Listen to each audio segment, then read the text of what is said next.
Do you use your handkerchief as a shoe brush? Why not? Do you use your shoe brush as a handkerchief? What right have you to criticize my action? A neighbor's right. Answer, Dona Laura questioned Don Gonzalo whether he used his handkerchief as a shoe brush. Don Gonzalo replied why he could not. Dona Laura asked him whether he used a shoe brush as a handkerchief. Don Gonzalo replied/answered what right she had to criticize his action. Dona Laura replied that she had a neighbor's right. Hi hello friends, welcome to English grammar classes. ಈಗ ಒಂದು cartoon ರೀತಿಯಲ್ಲಿ ನೋಡಿರುವಂಥ ಒಂದು video ಕ್ಲಿಪ್ಪನ್ನು ನೋಡಿದ್ರಿ ಅಲ್ವಾ? ಆ video ಕ್ಲಿಪ್ಪಲ್ಲಿ ನಿಮ್ಗೇನು ಅರ್ಥ ಆಯಿತು? ಆ ವಿಡಿಯೋ ಕ್ಲಿಪ್ಪಲ್ಲಿ ಒಂದೆರಡು ಕ್ಯಾರೆಕ್ಟರ್ಸ್ ಇತ್ತು. ಆ ಕ್ಯಾರೆಕ್ಟರ್ಸ್ಗಳಿಗಿನ್ನೂ ಒಂದು ಡೈಲಾಗನ್ನು ಹೇಳ್ತಾ ಇದ್ದಾರೆ. ಆ ಡೈಲಾಗನ್ನು ಹೇಳಾದಮೇಲೆ ಒಬ್ಬ ವ್ಯಕ್ತಿ ಏನು ಮಾಡ್ತಾ ಇದ್ದಾನೆ, ಅದೇ ಡೈಲಾಗ್ಸನ್ನು ಅವನ ಸ್ವಂತ ವಾಕ್ಯದಲ್ಲಿ ಹೇಳ್ತಾ ಇದ್ದೇನೆ. ಇದನ್ನು ನೋಡಿದಾಗ ನಿಮ್ಗೇನು ಅನಿಸುತ್ತೆ? ಏನು ಕಾನ್ಸೆಪ್ಟ್ ನಿಮ್ಮ ತಲೆಗೆ ಬರುತ್ತೆ? ಏನು ಅರ್ಥ ಆಗುತ್ತೆ? ಇಲ್ಲಿ ನಾವು ಮಾತಾಡ್ತಾ ಇರೋದು ರಿಪೋರ್ಟೆಡ್ ಸ್ಪೀಚ್ ಬಗ್ಗೆ. ಹಾಗಾಗಿ ಇವತ್ತಿನ ವಿಡಿಯೋದಲ್ಲಿ ನಾವು second PUC English reported or indirect ಸ್ಪೀಚನ್ನು ನೋಡೋಣ ಬನ್ನಿ. ಇಲ್ಲಿ ರಿಪೋರ್ಟೆಡ್ ಸ್ಪೀಚ್ ಅಂದ್ರೇನು, ಮತ್ತು ಇದನ್ನು ಹೇಗೆ ಚೇಂಜ್ ಮಾಡಬೇಕು, ಅದಕ್ಕೆ ಯಾವ ರೂಲ್ಸನ್ನು ನಾವು ಫಾಲೋ ಮಾಡಬೇಕು, ಮತ್ತು ಈ ವಿಡಿಯೋವನ್ನು ಕೊನೆವರೆಗೂ ನೋಡಿ. ಯಾಕೆ ಅಂತಂದರೆ ಈ ವಿಡಿಯೋದಲ್ಲಿ ಪ್ರೀವಿಯಸ್ ಇಯರ್ ಕ್ವಶನ್ ಪೇಪರಲ್ಲಿ ಕೇಳಿರುವಂಥ ಹಲವಾರು ಪ್ರಶ್ನೆಗಳನ್ನು ನಾವು ಎಕ್ಸಾಂಪಲ್ಸ್ ರೀತಿಯಲ್ಲಿ ನೋಡ್ತಾ ಹೋಗೋಣ, ನೋಡೋಣ ಕೊನೆವರೆಗೂ. ಹಾಗಾಗಿ ಹಿಯರ್ ಐ ಆಮ್ ಅನಿತಾ. ಈ ಚಾನಲ್ನ ಸಬ್ಸ್ಕ್ರೈಬ್ ಮಾಡ್ಕೊಳ್ಳಿ ಮತ್ತು ಬೆಲ್ ಐಕನನ್ನು ಪ್ರೆಸ್ ಮಾಡಿ ಇನ್ನೂ ಒಂದು ಗ್ರಾಮರ್ ಕಂಟೆಂಟ್ ವೀಡಿಯೋಸ್ಗೋಸ್ಕರ. Let us start the reported speech or indirect speech. Reported ಮತ್ತು ಇಂಡೈರೆಕ್ಟ್ ಸ್ಪೀಚ್ ಅಂದರೆ ಏನು? Let us first understand what is the meaning of that. ಇಲ್ಲಿ ನಿಮಗೆ ಕ್ವಶನ್ ಪೇಪರಲ್ಲಿ ಕ್ವಶನ್ ನಂಬರ್ 27 ಈ ಪ್ರಶ್ನೆ ಕೇಳಿರುತ್ತೆ, change the given dialogue into the reported speech. ಮತ್ತು ಇದಕ್ಕೆ ಎಷ್ಟು ಮಾರ್ಕ್ಸ್ ಇರುತ್ತೆ? 5 ಮಾರ್ಕ್ಸ್ ಕ್ಯಾರಿ ಆಗುತ್ತೆ. ಹಾಗಾಗಿ ಈ 5 ಮಾರ್ಕ್ಸು ನೀವು ಈಸಿಯಾಗಿ ಗಳಿಸ್ಕೋಬೇಕು ಅಂತಂದರೆ ಈ ವಿಡಿಯೋನ ಪೂರ್ತಿ ಕಂಪ್ಲೀಟಾಗಿ ಎಂಡ್ವರೆಗೂ ನೋಡಿ. ಆ ಯಾವ್ಯಾವ ರೀತಿಯಲ್ಲಿ ಈಸಿಯಾಗಿ ನಾವು ಕೊಟ್ಟಿರೋ ಡೈಲಾಗನ್ನು ರಿಪೋರ್ಟೆಡ್ ಸ್ಪೀಚ್ಗೆ ಚೇಂಜ್ ಮಾಡೋದನ್ನು ನೋಡ್ತಾ ಹೋಗೋಣ. ಇಲ್ಲಿ ನಾವು ರಿಪೋರ್ಟೆಡ್ ಸ್ಪೀಚನ್ನು ಹೇಗೆ ಐಡೆಂಟಿಫೈ ಮಾಡಬೇಕು? ಇಲ್ಲಿ the dialogues can be expressed in 3 ways. ಇಲ್ಲಿ ನಿಮಗೆ ಕೊಟ್ಟಿರುವಂಥ ಈಗ ಡೈಲಾಗ್ಸ್ಗಳನ್ನ ಹೇಗೆ ಐಡೆಂಟಿಫೈ ಮಾಡ್ತೀರಾ? ಇದು ಡೈರೆಕ್ಟಾ ಇಂಡೈರೆಕ್ಟಾ ಅಂತಂದರೆ ಅದಕ್ಕೆ 3 ways ಇರುತ್ತೆ. ಕೊಟ್ಟಿರೋ ಡೈಲಾಗ್ಸ್ಗಳು ಫಾರ್ ಎಕ್ಸಾಂಪಲ್ ಇಲ್ಲಿ ನೋಡ್ಬೋದು ನೀವು, Dhanush I have won the election. ಇಲ್ಲಿ ನಿಮಗೆ ಕೊಟ್ಟಿರುವಂಥದ್ದು ಇದನ್ನು ಸ್ಕ್ರಿಪ್ಟ್ ಫಾರ್ಮ್ ಅಂತ ಕರೀತಾರೆ. 3 ಟೈಪ್ಸ್ ಇರುತ್ತೆ. ಫಸ್ಟ್ ಟೈಪ್ ಯಾವುದು ಅಂತಂದರೆ ಸ್ಕ್ರಿಪ್ಟ್ ಫಾರ್ಮ್. ಸ್ಕ್ರಿಪ್ಟ್ ಫಾರ್ಮ್ ಅಂತಂದ್ರೇನು? ಯೂಶ್ವಲಿ ನಿಮ್ಮ ಬುಕ್ಸ್ಗಳಲ್ಲಿ ಯಾವುದೇ ಪ್ಲೇ ಅಥವಾ ಡ್ರಾಮಾದಲ್ಲಿ ಈ ಥರ ಡೈಲಾಗ್ಸನ್ನು ಕೊಟ್ಟಿರ್ತಾರೆ. ಅಲ್ಲಿ ವ್ಯಕ್ತಿಯ ಹೆಸರನ್ನು ಕೊಟ್ಬಿಟ್ಟು ಧನುಷ್ ಅಂತ ಇಲ್ಲಿ ಕೊಟ್ಟಿದ್ದಾರೆ, ಮತ್ತು ಕೊಲನ್ಸ್ ಹಾಕಿದ್ದಾರೆ. ಕೊಲನ್ ಹಾಕಿಬಿಟ್ಟು ಆಮೇಲೆ ಅವ್ರು ಹೇಳಿರುವಂಥ ಹೇಳಿಕೆಗಳನ್ನು ಕೋಟ್ಸನ್ನು ಏನು ಮಾಡಿದ್ದಾರೆ, I have won the election. ಈ ಥರ ಒಂದು ಟೈಪನ್ನು ನಾವೇನಂತ ಕರಿತೀವಿ? ಸ್ಕ್ರಿಪ್ಟ್ ಫಾರ್ಮ್ ಅಂತ ಕರಿತೀವಿ. You can see in the plays or drama. ನಿಮ್ಮ ಬುಕ್ಕಲ್ಲಿ ನೋಡಿದ್ರೆ ನಾಟಕಗಳು ಕೊಟ್ಟಿದ್ದಾಗ ಇಂಗ್ಲೀಷಲ್ಲಿ ಅಥವಾ ಪ್ಲೇಸ್ ಡ್ರಾಮಾಸ್ಗಳನ್ನ ಕೊಟ್ಟಾಗ ಈ ಥರ ಡೈಲಾಗ್ಸ್ಗಳು ಕೊಟ್ಟಿರ್ತಾರೆ. ಇದನ್ನು ಸ್ಕ್ರಿಪ್ಟ್ ಫಾರ್ಮ್ ಅಂತ ಕರೀತಾರೆ. ಯೂಶ್ವಲಿ ಎಕ್ಸಾಮಲ್ಲೂ ಕೂಡ ನಿಮಗೆ ಇದೇ ರೀತಿಯಲ್ಲಿ ಸ್ಕ್ರಿಪ್ಟ್ ಫಾರ್ಮ್ ಅಥವಾ ಯಾವುದೋ ಸೆಕೆಂಡ್ ಟೈಪ್ ಇದೆಯಲ್ಲ ಅದನ್ನು ಕ್ವಶನ್ ಕೇಳೋದು ಮೋಸ್ಟ್ ಚಾನ್ಸಸ್ ಇದೆ. Next is the second type ನೋಡ್ತಾ ಹೋಗೋಣ. ಸೆಕೆಂಡ್ ಟೈಪ್ ಕೋಟ್ ಫಾರ್ಮ್ ಅಂತ ಕರಿತೀವಿ. ಕೋಟ್ ಫಾರ್ಮ್ ಅಂದರೆ ಏನು? Dhanush said I have won the election. ಇಲ್ಲಿ ನೋಡಿದಾಗ ಧನುಷ್ ದ ಸ್ಪೀಕರ್ ಕೊಟ್ಟಿದ್ದಾರೆ, ಸೆಡ್ ಅಂತ ಕೊಟ್ಟಿದ್ದಾರೆ, ಕಾಮಾ, ಡಬಲ್ ಇನ್ವರ್ಟೆಡ್ ಕಾಮಾದಲ್ಲಿ I have won the election. ಅಂದರೆ ಇವರ ಒಂದು ಕೋಟ್ ಡೈಲಾಗನ್ನು ಡಬಲ್ ಇನ್ವರ್ಟೆಡ್ ಕಾಮಾದಲ್ಲಿ ಬರೆದಿದ್ದಾರೆ. ಇದನ್ನು ಕೋಟ್ ಫಾರ್ಮ್ ಅಂತ ಕರೀತಾರೆ. ಅಲ್ಲಿ ರಿಪೋರ್ಟಿಂಗ್ ವರ್ಬ್, ಸೆಡ್ ಏನಿದೆ ಅದನ್ನು ನಾವು ರಿಪೋರ್ಟಿಂಗ್ ವರ್ಬ್ ಅಂತ ಹೇಳ್ತೀವಿ. ಈ ಥರ ಒಂದು ಡೈಲಾಗ್ಸನ್ನು ನೀವು ಶಾರ್ಟ್ ಸ್ಟೋರೀಸಲ್ಲಿ ಅಥವಾ ಯಾವುದೋ ಒಂದು ಲೆಸನ್ನಲ್ಲಿ ಈ ಥರ ಧನುಷ್ ಸೆಡ್ ಅಥವಾ ಬೇರೆ ಯಾವುದರ ವ್ಯಕ್ತಿ ಸೆಡ್ ಅಂತ ಕೊಟ್ಬಿಟ್ಟು ಕಾಮಾ ಡಬಲ್ ಇನ್ವರ್ಟೆಡ್ ಕಾಮಾದಲ್ಲಿ ಅವರ ಹೇಳಿಕೆಗಳನ್ನು ಇಲ್ಲಿ ಈ ರೀತಿಯಲ್ಲಿ ಕೊಟ್ಟಿರೋದನ್ನ ಕೋಟ್ ಫಾರ್ಮ್ ಅಂತ ಕರೀತಾರೆ. Next one is the speech bubble form. ಅಂದರೆ ನಾವು ಈಗ ಒಂದು ವಿಡಿಯೋ ಕ್ಲಿಪ್ ನೋಡಿದ್ರಿ ಅಲ್ವಾ, ಅಲ್ಲಿ ಏನಾಗಿತ್ತು, ಒಬ್ಬ ಕ್ಯಾರೆಕ್ಟರ್ ಇರುತ್ತೆ, ಕ್ಯಾರೆಕ್ಟರ್ ಮೇಲೆ ಬಬಲನ್ನು ಕೊಟ್ಟಿರ್ತಾರೆ, ಆ ಬಬಲ್ ಒಳಗಡೆ ಅವರ ಡೈಲಾಗ್ಸನ್ನು ಇರುತ್ತೆ. ಆ ಥರ ಒಂದು ನೋಡಿದಾಗ ನೀವು ಈ ಥರ ಕಾನ್ವರ್ಸೇಷನ್ ಎಲ್ಲಿ ನೋಡ್ತೀರಾ? ಕಾರ್ಟೂನ್ಸಲ್ಲಿ ನೋಡ್ತೀರಾ, ನ್ಯೂಸ್ ಪೇಪರ್ಸಲ್ಲಿ ಈ ಥರ ಕಾನ್ವರ್ಸೇಷನ್ ಕೊಟ್ಟಿರ್ತಾರೆ. ಅವ್ರ ಹೇಳಿಕೆಗಳನ್ನು ಆ ರೀತಿಯಲ್ಲಿ ಸ್ಟೋರಿಯನ್ನು ಡೆವಲಪ್ ಮಾಡಿರ್ತಾರೆ. ಈ ಫಾರ್ಮನ್ನು ನಾವು ಸ್ಪೀಚ್ ಬಬಲ್ ಫಾರ್ಮ್ ಅಂತಲೂ ಕೂಡ ಕರೀತಾರೆ. ಯೂಶ್ವಲಿ ನಿಮಗೆ ಎಕ್ಸಾಮಲ್ಲಿ ಕೇಳುವಂಥದ್ದು ಯಾವುದು ಅಂತ ಅಂದರೆ ಸ್ಕ್ರಿಪ್ಟ್ ಫಾರ್ಮ್ ಮತ್ತು ಕೋಟ್ ಫಾರ್ಮನ್ನು ಹೆಚ್ಚಾಗಿ ಕೇಳ್ತಾರೆ. ಕೊಟ್ಟಿರೋ ಡೈಲಾಗ್ಸ್ಗಳು ವ್ಯಕ್ತಿರ ಕಾನ್ವರ್ಸೇಷನ್ ಆ ರೀತಿಯಲ್ಲಿ ಕೊಟ್ಬಿಟ್ಟು change into reported speech ಅಂತ ಕೇಳ್ತಾರೆ. ಹಾಗಾಗಿ ಎರಡೂ ಫಾರ್ಮನ್ನು ಚೆನ್ನಾಗಿ ತಿಳ್ಕೊಳ್ಳಿ. ಸ್ಕ್ರಿಪ್ಟ್ ಫಾರ್ಮ್ ಅಂದ್ರೇನು, ಕೋಟ್ ಫಾರ್ಮ್ ಅಂದ್ರೆ ಏನು ಅನ್ನೋದನ್ನು. ಹಾಗಾಗಿ 3 ಟೈಪ್ಸನ್ನು ನೋಡಿದ್ವಿ ಅಲ್ವಾ. ಇದನ್ನು ನಾವು ಡೈರೆಕ್ಟ್ ಸ್ಪೀಚಲ್ಲಿ ಯೂಸ್ ಮಾಡೋವಂಥ 3 ways ಡೈಲಾಗ್ಸ್ಗಳು. ಇದನ್ನು ನಾವೇನಂತ ಹೇಳ್ತೀವಿ, the actual words of the speaker are called direct speech ಅಂತ ಹೇಳ್ತೀವಿ. ಅಂದರೆ ಆ ವ್ಯಕ್ತಿಯ ಹೇಳಿಕೆಗಳನ್ನು ಎಕ್ಸಾಕ್ಟಾಗಿ ಹೇಗಿರುತ್ತೆ ಅದನ್ನ ಡೈರೆಕ್ಟ್ ಸ್ಪೀಚ್ ಅಂತ ಕರೀತಾರೆ. When the actual words are reported, ಅಂದರೆ ಅವರ ಒಂದು ವಾಕ್ಯಗಳನ್ನು, ಅವರ ಒಂದು ಹೇಳಿಕೆಗಳನ್ನು ಇನ್ನೊಬ್ಬರು ಯಾರೋ ಅವರ ಸ್ವಂತ ವಾಕ್ಯದಲ್ಲಿ ಹೇಳ್ತಾರೆ, ಅದನ್ನು ನಾವೇನಂತ ಕರಿತೀವಿ, reported speech. Means the actual words of a speaker are reported, that is called as a reported speech or indirect speech. ಅಂದರೆ ರಿಪೋರ್ಟೆಡ್ ಸ್ಪೀಚ್ ಅಂದ್ರೇನು ಮತ್ತು ಇಲ್ಲಿ ಡೈರೆಕ್ಟ್ ಸ್ಪೀಚ್ ಅಂದ್ರೇನು ಎರಡೂ ಕೂಡ ನಿಮಗೆ ಗೊತ್ತಿರಬೇಕು. ಡೈರೆಕ್ಟ್ ಅಂತ ಅಂದರೆ ಡೈರೆಕ್ಟಾಗಿ ಹೇಳ್ತಾ ಇರೋದು ಅಲ್ವಾ. ರಿಪೋರ್ಟ್ ಅಂತ ಅಂದ್ರೇನು, ಇನ್ನೊಬ್ಬ ವ್ಯಕ್ತಿ ಆ ವ್ಯಕ್ತಿಯ ಡೈಲಾಗ್ಸ್ಗಳನ್ನು ರಿಪೋರ್ಟ್ ಮಾಡೋದು ಅವನ ವಾಕ್ಯದಲ್ಲಿ.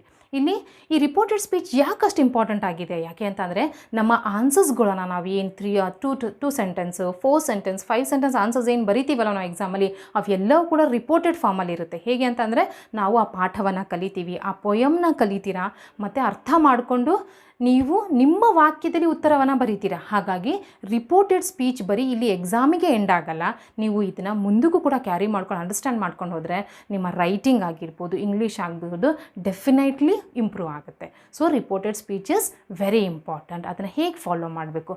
ರಿಪೋರ್ಟೆಡ್ ಸ್ಪೀಚ್ ಸ್ವಲ್ಪ ಕಷ್ಟಕರವಾದದ್ದು. ಯಾಕೆ ಅಂತಂದರೆ ನಮ್ಮ ಕಲ್ತಿರೋಂಥ ಎಲ್ಲ ಗ್ರಾಮರ್ ನಾಲೆಡ್ಜನ್ನು ನಾವೇನು ಮಾಡ್ತೀವಿ, ಆ ರಿಪೋರ್ಟೆಡ್ ಸ್ಪೀಚನ್ನು ಮಾಡಬೇಕಾದ್ರೆ ಅಪ್ಲೈ ಮಾಡ್ತಾ ಹೋಗ್ತೀವಿ.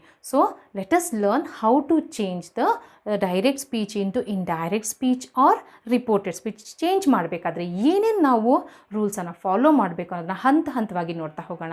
ವಿಡಿಯೋನ ಕೊನೆವರೆಗೂ ನೋಡಿ, ಇಲ್ಲಿ ನಿಮಗೆ ಟೋಟಲ್ ಐಡಿಯಾ ನಿಮಗೆ ಸಿಗುತ್ತೆ ಹೇಗೆ ಚೇಂಜ್ ಮಾಡಬೇಕು ಅನ್ನೋದನ್ನು. ಸೊ ಇಲ್ಲಿ ಅದೇ ಒಂದು ಕಾನ್ವರ್ಸೇಷನ್ ವಿಡಿಯೋ ಕ್ಲಿಪ್ಪಲ್ಲಿ ನೋಡ್ಕೊಬಂದ್ರಲ್ವಾ, ಅದೇ ಡೈಲಾಗನ್ನು ಇಲ್ಲಿ ನಾನು ನಿಮ್ಮ ಇದರಲ್ಲಿ ಸ್ಕ್ರಿಪ್ಟ್ ಫಾರ್ಮ್ ಡೈಲಾಗ್ಸಲ್ಲಿ ನಾನು ಕೊಟ್ಟಿದ್ದೀನಿ. ಇಲ್ಲಿ ಅದೇನಿದೆ, ಡಾನ್ ಗಾನ್ಜಾಲೋ ಅನ್ನೋ ಕಾನ್ವರ್ಸೇಷನನ್ನು ನಾವು ನೋಡ್ತಾ ಹೋಗೋಣ ಅಲ್ವಾ. ಇಲ್ಲಿ ಈ ಕ್ವಶನ್ನು ಮಾರ್ಚ್ 2020ಯಲ್ಲಿ ಕೇಳಿರುವಂಥ ಪ್ರಶ್ನೆ ಇದು. Dialogue was given in the March 2020 question paper. So go through it properly. How the Dona Laura, ನೀವು ನೋಡ್ಬೋದು ಇಲ್ಲಿ ಸ್ಕ್ರಿಪ್ಟ್ ಫಾರ್ಮಲ್ಲಿ ಕೊಟ್ಟಿದ್ದಾರೆ. What is the dialogue of the Dona Laura? Do you use your handkerchief as a shoe brush? Then Don Gonzalo, why not? Do you use a shoe brush as a handkerchief? ಇಲ್ಲಿ ನೋಡ್ಬೋದು question ಫಾರ್ಮಲ್ಲಿ ಇದೆ. ಇಲ್ಲಿ answer ನೋಡ್ತಾ ಹೋಗೋಣ, ಅದು ನಿಮ್ಗೆ ಗೊತ್ತಾಗುತ್ತೆ ಅವಾಗ ಹೇಗೆ ಚೇಂಜ್ ಮಾಡಬೇಕು. ಒಂದೊಂದು ಡೈಲಾಗನ್ನು ನಿಮಗೆ ಇಲ್ಲಿ ಕೊಟ್ಟಿದ್ದಾರೆ 1 by 1. ಇದನ್ನು ನೀವೇನು ಮಾಡ್ತೀರಾ, ಪ್ಯಾರಾಗ್ರಾಫ್ ರೀತಿಯಲ್ಲಿ ನೀವು ಆನ್ಸರನ್ನು ಬರೀತೀರಾ. ನೋಡ್ಬೋದು ಇಲ್ಲಿ ಡೈಲಾಗ್ಸ್ ಆರ್ ಇನ್ 1 by 1 ಡೈಲಾಗನ್ನು ಕೊಟ್ಟಿದ್ದಾರೆ, ಒಂದಾದಮೇಲೆ ಯಾವ ವ್ಯಕ್ತಿದು. ಬಟ್ ಆನ್ಸರನ್ನು ಹೇಗೆ ಬರೆದಿದ್ದೀರಾ ನೀವು? You are written in the paragraph form. Let us learn. Dona Laura questioned Don Gonzalo whether he used his handkerchief as a shoe brush. ಇಲ್ಲಿ ಒಂದೊಂದು ಡೈಲಾಗನ್ನು ನೀವೇನು ಮಾಡ್ತೀರಾ, ಚೇಂಜ್ ಮಾಡ್ತೀರಾ, ಫುಲ್ ಸ್ಟಾಪ್ ಹಾಕ್ಬಿಟ್ಟು ನೆಕ್ಸ್ಟ್ ಡೈಲಾಗ್ಗೆ ಹೋಗ್ತೀರಾ. ಇಲ್ಲಿ ಕ್ವಶನ್ ಮಾರ್ಕ್ ಇರೋದ್ರಿಂದ ವಾಟ್ ಯು ಹ್ಯಾವ್ ಡನ್, ಅಲ್ಲಿ ರಿಪೋರ್ಟಿಂಗ್ ವರ್ಬ್ ಏನನ್ನ ಯೂಸ್ ಮಾಡ್ತೀರಾ, ಕ್ವಶನ್ಡ್ ಅಂತ ಯೂಸ್ ಮಾಡ್ತೀರಾ. ದೆನ್ ಡೋನಾಲೋರಾ, ಇಲ್ಲಿ ಇರೋದೇ 2 ಕ್ಯಾರೆಕ್ಟರ್, ಹಾಗಾಗಿ ಇಲ್ಲಿ ಮಾತಾಡ್ತಾ ಇರೋದು ಇಬ್ಬರು ಅಂದಾಗ ಡೋನಾಲೋರಾ ಯಾರಿಗೆ ಕ್ವಶನ್ ಮಾಡ್ತಾ ಇರೋದು? Question Don Gonzalo whether he used his handkerchief as a shoe brush. ಇಲ್ಲಿ question yes or no question ಇರೋದ್ರಿಂದ ವೆದರನ್ನು ಯೂಸ್ ಮಾಡಿದ್ವಿ. ಇದರ ಮುಂದಿನ ಭಾಗದಲ್ಲಿ ಡೀಟೇಲ್ ಆಗಿ ತಿಳ್ಕೊತಾ ಹೋಗೋಣ. I will just read the answer in a simple way. Next is the Don Gonzalo, why not? Don Gonzalo replied why he could not. Then Donalora asked him whether he used a shoe brush as a handkerchief. Don Gonzalo replied or answered what right she had to criticize his action. Donalora replied that she had a neighbor's right. ಇಷ್ಟು 5 ಡೈಲಾಗ್ಸನ್ನು ನಾವು ಏನು ಮಾಡಿದ್ವಿ, reporter ಸ್ಪೀಚ್ಗೆ ನಾವು change ಮಾಡಿದ್ವಿ. ಇದನ್ನು ಹೇಗೆ change ಮಾಡಬೇಕು, change ಮಾಡಬೇಕಾದ್ರೆ ಯಾವ್ಯಾವ ಪಾಯಿಂಟ್ಸನ್ನು ನೆನ್ಪಿಟ್ಕೋಬೇಕು ಅನ್ನೋದನ್ನು ನೋಡ್ತಾ ಹೋಗೋಣ ಮುಂದಕ್ಕೆ. Let us go to the rules. Rules for converting direct to indirect ಅಥವಾ ರಿಪೋರ್ಟೆಡ್ ಸ್ಪೀಚ್. ರಿಪೋರ್ಟೆಡ್ ಸ್ಪೀಚ್ಗೆ ಇನ್ನೊಂದು ಹೆಸರು ಏನು ಅಂದರೆ ಇಂಡೈರೆಕ್ಟ್ ಅಂತ ಕರೀತಾರೆ. But most of the indirect ಅನ್ನೋದು ನಾವು ಯೂಸ್ ಮಾಡೋದಕ್ಕಿಂತ ನಿಮಗೆ ಎಕ್ಸಾಮ್ ದೃಷ್ಟಿಯಲ್ಲಿ ನೆನ್ಪಿಟ್ಕೋಬೇಕಾದ್ರೆ reported speech. So what is the first rule? ಇಲ್ಲಿ first you have to identify. ಏನು ಐಡೆಂಟಿಫೈ ಮಾಡಬೇಕು? ಆ ಕೊಟ್ಟಿರೋ ಡೈಲಾಗ್ ಸ್ಕ್ರಿಪ್ಟ್ ಫಾರ್ಮಲ್ಲಿ ಇದೆಯಾ, ಕೋಡ್ ಫಾರ್ಮಲ್ಲಿ ಇದೆಯಾ ಅಂತ. ಇಲ್ಲಿ ನಾನು ತೊಗೊಂಡಿರೋದು ಕೋಡ್ ಫಾರ್ಮಲ್ ಎಕ್ಸಾಂಪಲನ್ನು ತೊಗೊಂಡಿದ್ದೀನಿ. You can see Rekha said I have had my breakfast. ಇದು ಡೈರೆಕ್ಟ್ ಸ್ಪೀಚಲ್ಲಿದೆ, ಯಾಕೆಂದರೆ ಕೊಟೇಶನ್ ಮಾರ್ಕ್ ಇದೆ, ಕಾಮಾ ಇದೆ, ಸೆಡ್ ಇದೆ. ಹಾಗಾಗಿ ಅಲ್ವಾ ಇಲ್ಲಿ ನೋಡ್ಬೋದು this is in the quote form. ಆ ಕೋಡ್ ಫಾರ್ಮಲ್ಲಿ ಏನು ಅಂತ ಅಂದರೆ ನಿಮಗೆ ರಿಪೋರ್ಟಿಂಗ್ ವರ್ಬ್ ಅಂದರೆ ಯಾವುದು? ದಿಸ್ ಇಸ್ ಸೆಡ್ ಅಂತ ಏನು ಕೊಡ್ತೀವಿ, ರಿಪೋರ್ಟಿಂಗ್ ವರ್ಬ್ ಅಂತ ನಿಮ್ಮ ಕೋಡ್ ಫಾರ್ಮಲ್ಲಿ ಕೊಟ್ಟಿರ್ತಾರೆ. ಮತ್ತು ನೆಕ್ಸ್ಟ್ ಭಾಗ ಯಾವುದು? ಇನ್ವರ್ಟೆಡ್ ಕಾಮಾದಲ್ಲಿ ಇರೋದು, ಅದನ್ನು ನಾವೇನಂತ ಕರಿತೀವಿ? The direct speech to be reported. ಈ ಡೈಲಾಗನ್ನು ನೀವು ರಿಪೋರ್ಟೆಡ್ ಸ್ಪೀಚ್ಗೆ ಕನ್ವರ್ಟ್ ಮಾಡಬೇಕು. ಈಗ ಕನ್ವರ್ಟ್ ಮಾಡಬೇಕಂದ್ರೆ ಫಸ್ಟ್ ರೂಲ್ ಏನು? ನಿಮಗೆ ಸ್ಪೀಕರ್ ಕೊಟ್ಟಿದ್ದಾರೆ. Who is the speaker here? Rekha is the speaker. So reporting verb ಯಾವುದು ಇಲ್ಲಿ? Shed is the reporting verb. ಮತ್ತು ಯಾವ ಡೈಲಾಗನ್ನು ನೀವು ರಿಪೋರ್ಟೆಡಾಗಿ ಕನ್ವರ್ಟ್ ಮಾಡಬೇಕು ಅದನ್ನು ಕೂಡ ಅಂಡರ್ಲೈನ್ ಮಾಡಿದ್ದೀನಿ ನೋಡಿ. I have had my breakfast. ಈ ಡೈಲಾಗನ್ನು ನೀವು ರಿಪೋರ್ಟೆಡ್ ಸ್ಪೀಚ್ಗೆ ಕನ್ವರ್ಟ್ ಮಾಡಬೇಕು. ಕನ್ವರ್ಟ್ ಮಾಡಿದಾಗ ಏನೇನು ನೆನ್ಪಿಟ್ಕೋಬೇಕು? ಫಸ್ಟ್ ಏನಂತಂದರೆ speaker he will remain the same. ಮತ್ತು ಅಲ್ಲೇ ನಿಮಗೆ ಸೆಡ್ಡನ್ನು ಕೊಟ್ಟಿದ್ದಾರೆ. ಅಕಸ್ಮಾತ್ ಎಕ್ಸಾಮಿನಲ್ಲಿ ನಿಮಗೆ ಸ್ಕ್ರಿಪ್ಟ್ ಫಾರ್ಮಲ್ಲಿ ಕೊಟ್ಟಾಗ ನೀವು ಐಡೆಂಟಿಫೈ ಮಾಡಬೇಕು, ಅದು ಕ್ವಶನ್ ಆಗಿದೆಯಾ, ಅದು ಸ್ಟೇಟ್ಮೆಂಟ್ ಆಗಿದೆಯಾ, ಅದು ಇಂಪೆರೇಟಿವ್ ಆರ್ಡರ್ ಆಗಿದೆಯಾ, ಅಥವಾ ಎಕ್ಸ್ಕ್ಲಮೇಟರಿ ಆಗಿದೆಯಾ. ಆ ರೀತಿಯಲ್ಲಿ ನಿಮ್ಮ ಏನಾಗ್ತಾ ಹೋಗುತ್ತೆ, ಆ ರಿಪೋರ್ಟಿಂಗ್ ವರ್ಬ್ ಚೇಂಜ್ ಆಗ್ತಾ ಹೋಗುತ್ತೆ. ಇಲ್ಲಿ ನಾನು ಸ್ಟೇಟ್ಮೆಂಟ್ ಇರೋದ್ರಿಂದ ಸೆಡ್ ಅಂತಲೇ ತೊಗೊಂಡ್ವಿ. ಕ್ವಶನ್ ಆಗಿದ್ರೆ ನಾನು ಏನು ಮಾಡ್ತಾ ಇದ್ದೆ, ಅಲ್ಲಿ ಕ್ವಶನ್ಡ್ ಅಂತ ಬರಿತಾ ಇದ್ವಿ, ಅಥವಾ ಎನ್ಕ್ವೈರ್ಡ್ ಅಂತ ಬರಿತಾ ಇದ್ವಿ. ಇಲ್ಲಿ ಆ ಸೆಡ್ ಅನ್ನೋದನ್ನ ಹಾಗೆ ತೊಗೊಂಡ್ವಿ. ಮತ್ತು ಅಲ್ಲಿ ಕಂಜಂಕ್ಷನನ್ನು ಆ್ಯಡ್ ಮಾಡಿದ್ವಿ. ಯಾವ ಕಂಜಂಕ್ಷನ್ ಆ್ಯಡ್ ಮಾಡಿದ್ವಿ? ದಟ್. ಆ ಎರಡು ಭಾಗ ಇರುವಂಥ ಭಾಗವನ್ನು ನಾವು ರಿಪೋರ್ಟೆಡ್ ಸ್ಪೀಚಲ್ಲಿ ಒಂದೇ ಸೆಂಟೆನ್ಸ್ ಆಗಿ ಕಂಪ್ಲೀಟ್ ಮಾಡಿದ್ವಿ. ಇಲ್ಲಿ ಏನಂತ ಬರೆದಿದ್ವಿ ನೋಡಿ, Rekha said that she had eaten her breakfast. ಇಲ್ಲಿ ಏನೇನು ಚೇಂಜಸ್ ಆಯಿತು? ಐ ಅನ್ನೋದು ಯಾವುದಕ್ಕೆ ಚೇಂಜ್ ಆಯಿತು? ಶೀಗೆ ಚೇಂಜ್ ಆಯಿತು. ಹ್ಯಾವ್ ಹ್ಯಾಡ್ ಅನ್ನೋದು ಹ್ಯಾಡ್ ಈಟನ್ಗೆ ಚೇಂಜ್ ಆಯಿತು. ಮತ್ತು ಮೈ ಅನ್ನೋದು ಹರ್ಗೆ ಚೇಂಜ್ ಆಗುತ್ತೆ. ಇಲ್ಲಿ ಏನೇನು ಚೇಂಜಸ್ ಆಯಿತು? ನಾವು ಕಂಜಂಕ್ಷನನ್ನು ಆ್ಯಡ್ ಮಾಡಿದ್ವಿ ಒಂದು. Then we have remove the commas and double inverted ಕಾಮಾಸನ್ನು ತೆಗೆದು ಹಾಕಿದ್ವಿ. ರಿಪೋರ್ಟೆಡ್ ಸ್ಪೀಚಲ್ಲಿ ಕಾಮಾ ಮತ್ತು ಡಬಲ್ ಇನ್ವರ್ಟೆಡ್ ಕಾಮನ ಯೂಸ್ ಮಾಡಬಾರ್ದು. ಮತ್ತು ರಿಪೋರ್ಟಿಂಗ್ ವರ್ಬನ್ನು ಆ್ಯಡ್ ಮಾಡಬೇಕು depending upon the what is the sentence. Said ಬರೀತೀರಾ, ಎನ್ಕ್ವೈರ್ಡ್ ಬರೀತೀರಾ, depending upon the sentence. That ಕಂಜಂಕ್ಷನನ್ನು ಆ್ಯಡ್ ಮಾಡ್ತೀರಾ, ಪ್ರೊನೌನ್ಸನ್ನು ಚೇಂಜ್ ಮಾಡ್ತೀರಾ. And then what you will change the tense.